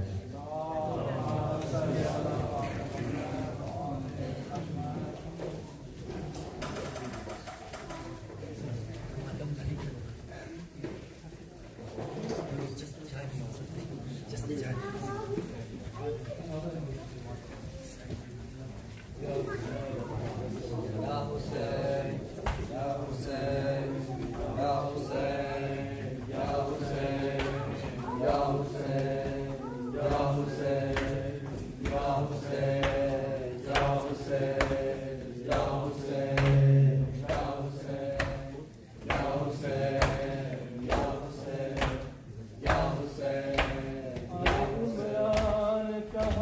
और जिंदान कहाँ ये बहन कैद हुई सुनाया बाजी जमीदा sir से चिनी मैं सदा देती रही सुनाया बाजी जमीदा सर से चिनी मैं सदा देती रही सुनाया बाजी जमीदा सर से चिनी मैं सदा देती रही सुनाया बाजी हमको पानी न मिले तेरी खुशबू तो रहे तेरे बाजू न कटे चाहे मशकी बच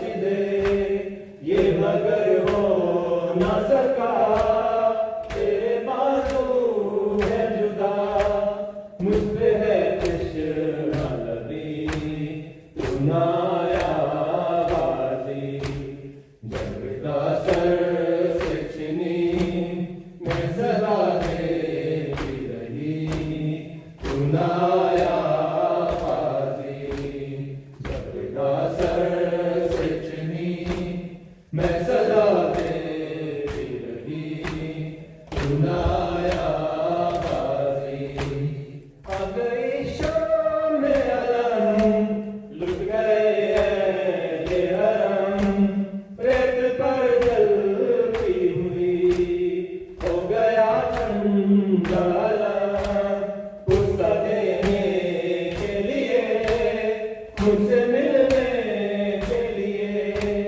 आ गए बारी सुनाया बाजी जमीदा सर से चिनी मैं सदा देती रही सुनाया बाजी जमीदा सर से चिनी मैं सदा देती रही सुनाया बाजी कितनी बेबस थी बहन ऐ शहंशाह वफा नाम ले के मेरा जब ये जालिम ने कहा नाचता किस पे तुझे अब बुलाओ ना उसे और मैं हो भी गई सुनाया बाजी जमीदा सर से चिनी मैं सदा देती रही सुनाया बाजी जमीदा सर से चिनी मैं सदा देती रही सुनाया बाजी धूप में तू तो शजर उससे आबाद तहर है करना मेरा सर क्या नहीं तुझको खबर है अलमदार वफा इस बहन को बाबुदा उससे गारसी बड़ी सुनाया बाजी जमीदा सर से चिनी मैं सदा देती रही सुनाया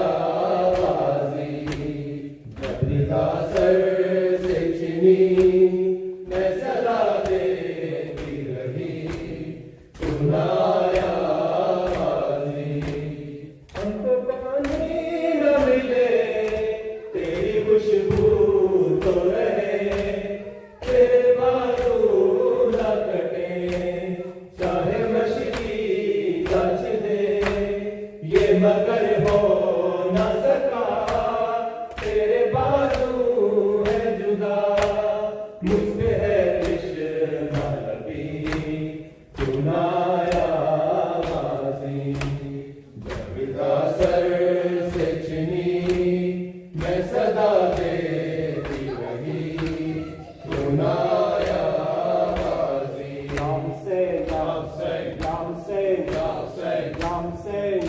या हुसैन अब्बास अलम तेरा जो लोग उठाएंगे अब्बास अलम तेरा जो लोग उठाएंगे अब्बास अलम तेरा जो लोग उठाएंगे ज़हरा की दुआओं के ज़हरा की दुआओं के साए में वो आएंगे अब्बास अलम तेरा जो लोग उठाएंगे अब्बास अलम तेरा जो लोग उठाएंगे ज़ैनब की तमन्ना है ख्वाहिश है सकीना की ज़ैनब की तमन्ना है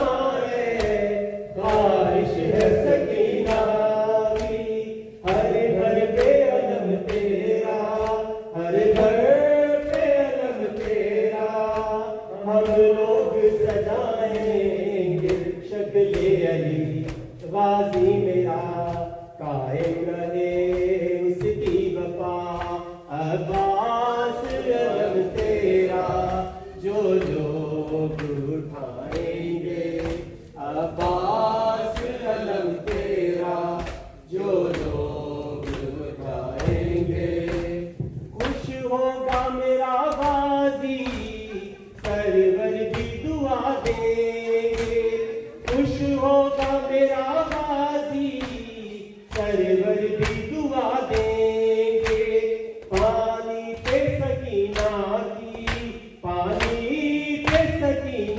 की हम नजर दिलाएंगे शक्ल अली गाजी मेरा कायम रहे उसकी वफा अब्बास अलम तेरा जो लोग उठाएंगे अब्बास अलम तेरा जो लोग उठाएंगे ज़हरा की दुआओं के ज़हरा की दुआओं के साए में वो आएंगे अब्बास अलम तेरा जो लोग उठाएंगे अब्बास अलम तेरा जो लोग उठाएंगे ज़ैनब की तमन्ना है ख्वाहिश है सकीना की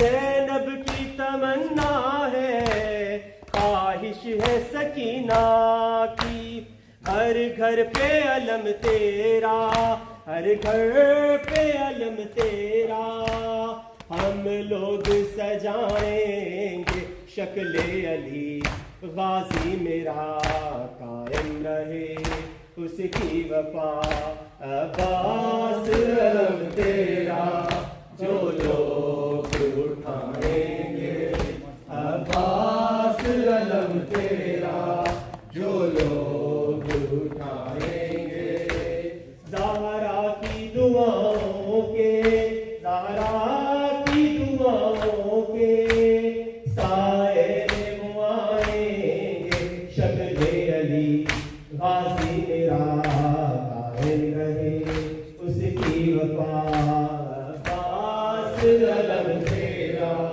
जो लोग उठाएंगे हाय अब्बास या अब्बास हाय अब्बास या अब्बास हाय अब्बास या अब्बास हाय अब्बास या अब्बास हाय अब्बास या अब्बास हाय अब्बास या अब्बास हाय अब्बास या अब्बास हाय अब्बास या अब्बास हाय अब्बास या अब्बास हाय अब्बास या अब्बास हाय अब्बास या अब्बास हाय अब्बास हाय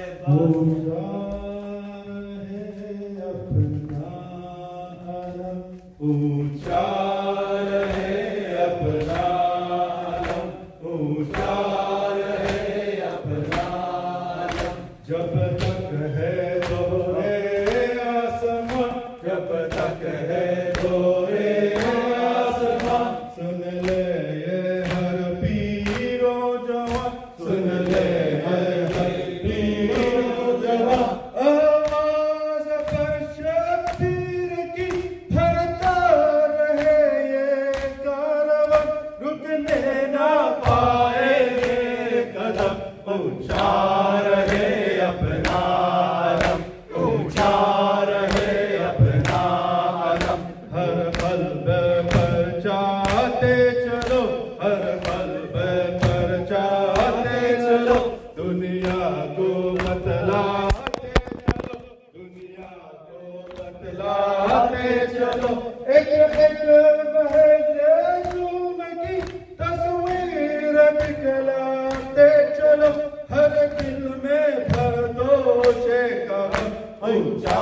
रहे अपना अलम, ऊंचा रहे अपना अलम।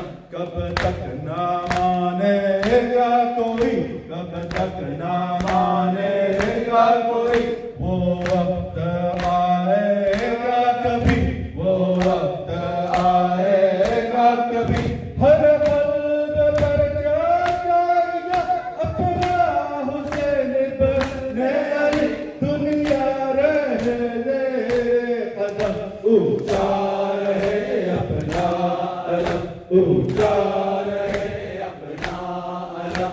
जब भी कोई मुश्किल पड़ी, जब भी कोई मुश्किल पड़ी, दुनिया इसी दर पर झुकी, दुनिया इसी दर पर झुकी। सीनों पे बरहा कर उधर उठती सदाएं या अली, निखरे धरवाते कदम, ऊंचा रहे अपना अलम, ऊंचा रहे अपना अलम।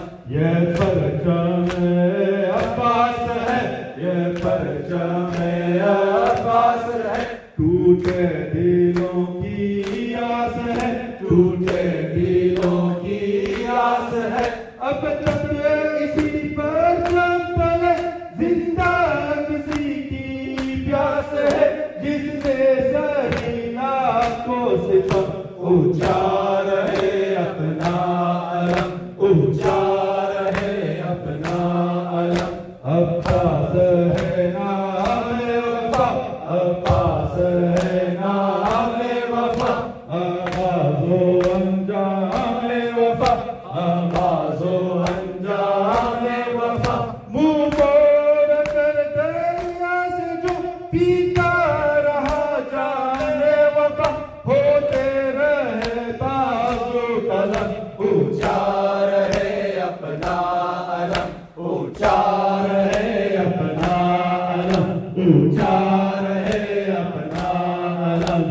गाओ से गाओ से गाओ से गाओ से गाओ से गाओ से गाओ से गाओ से गाओ से गाओ से गाओ से गाओ से गाओ से गाओ से। अल्लाहुम्मा सल्ली अला मुहम्मद व आले मुहम्मद व अज्जल फरजहum। السلام عليك يا سيدي ومولاي يا رسول الله. السلام عليك يا أمير المؤمنين يا علي بن أبي طالب. السلام عليك يا فاطمة الزهراء سيدتي نساء العالمين. السلام عليك يا أبا محمد الحسن بن علي المجتبى. السلام عليك يا أبا عبد الله وعلى الأرواح التي حلت بفنائك. عليكم مني سلام الله أبدا ما بقيت وبقي الليل والنهار، ولا جعله الله آخر العهد مني لزيارتكم. السلام على الحسين وعلى علي بن الحسين وعلى أولاد الحسين وعلى أصحاب الحسين. خصوص سيدي ومولاي يا أبا الفضل العباس بن أمير المؤمنين وهاي بن عروة ومسلم بن عقيل وحبيب بن وظاهر وهو الرياض. والسلام عليكم يا شهداء كربلاء.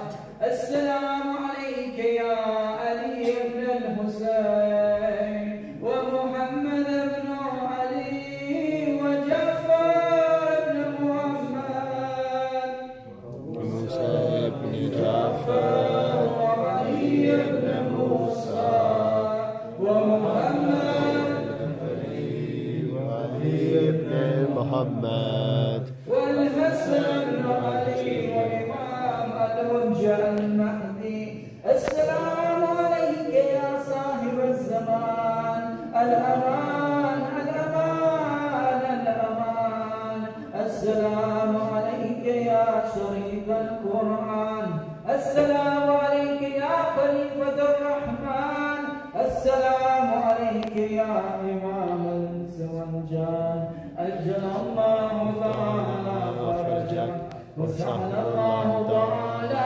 محرجك وزهورا والسلام عليكم ورحمة الله وبركاته.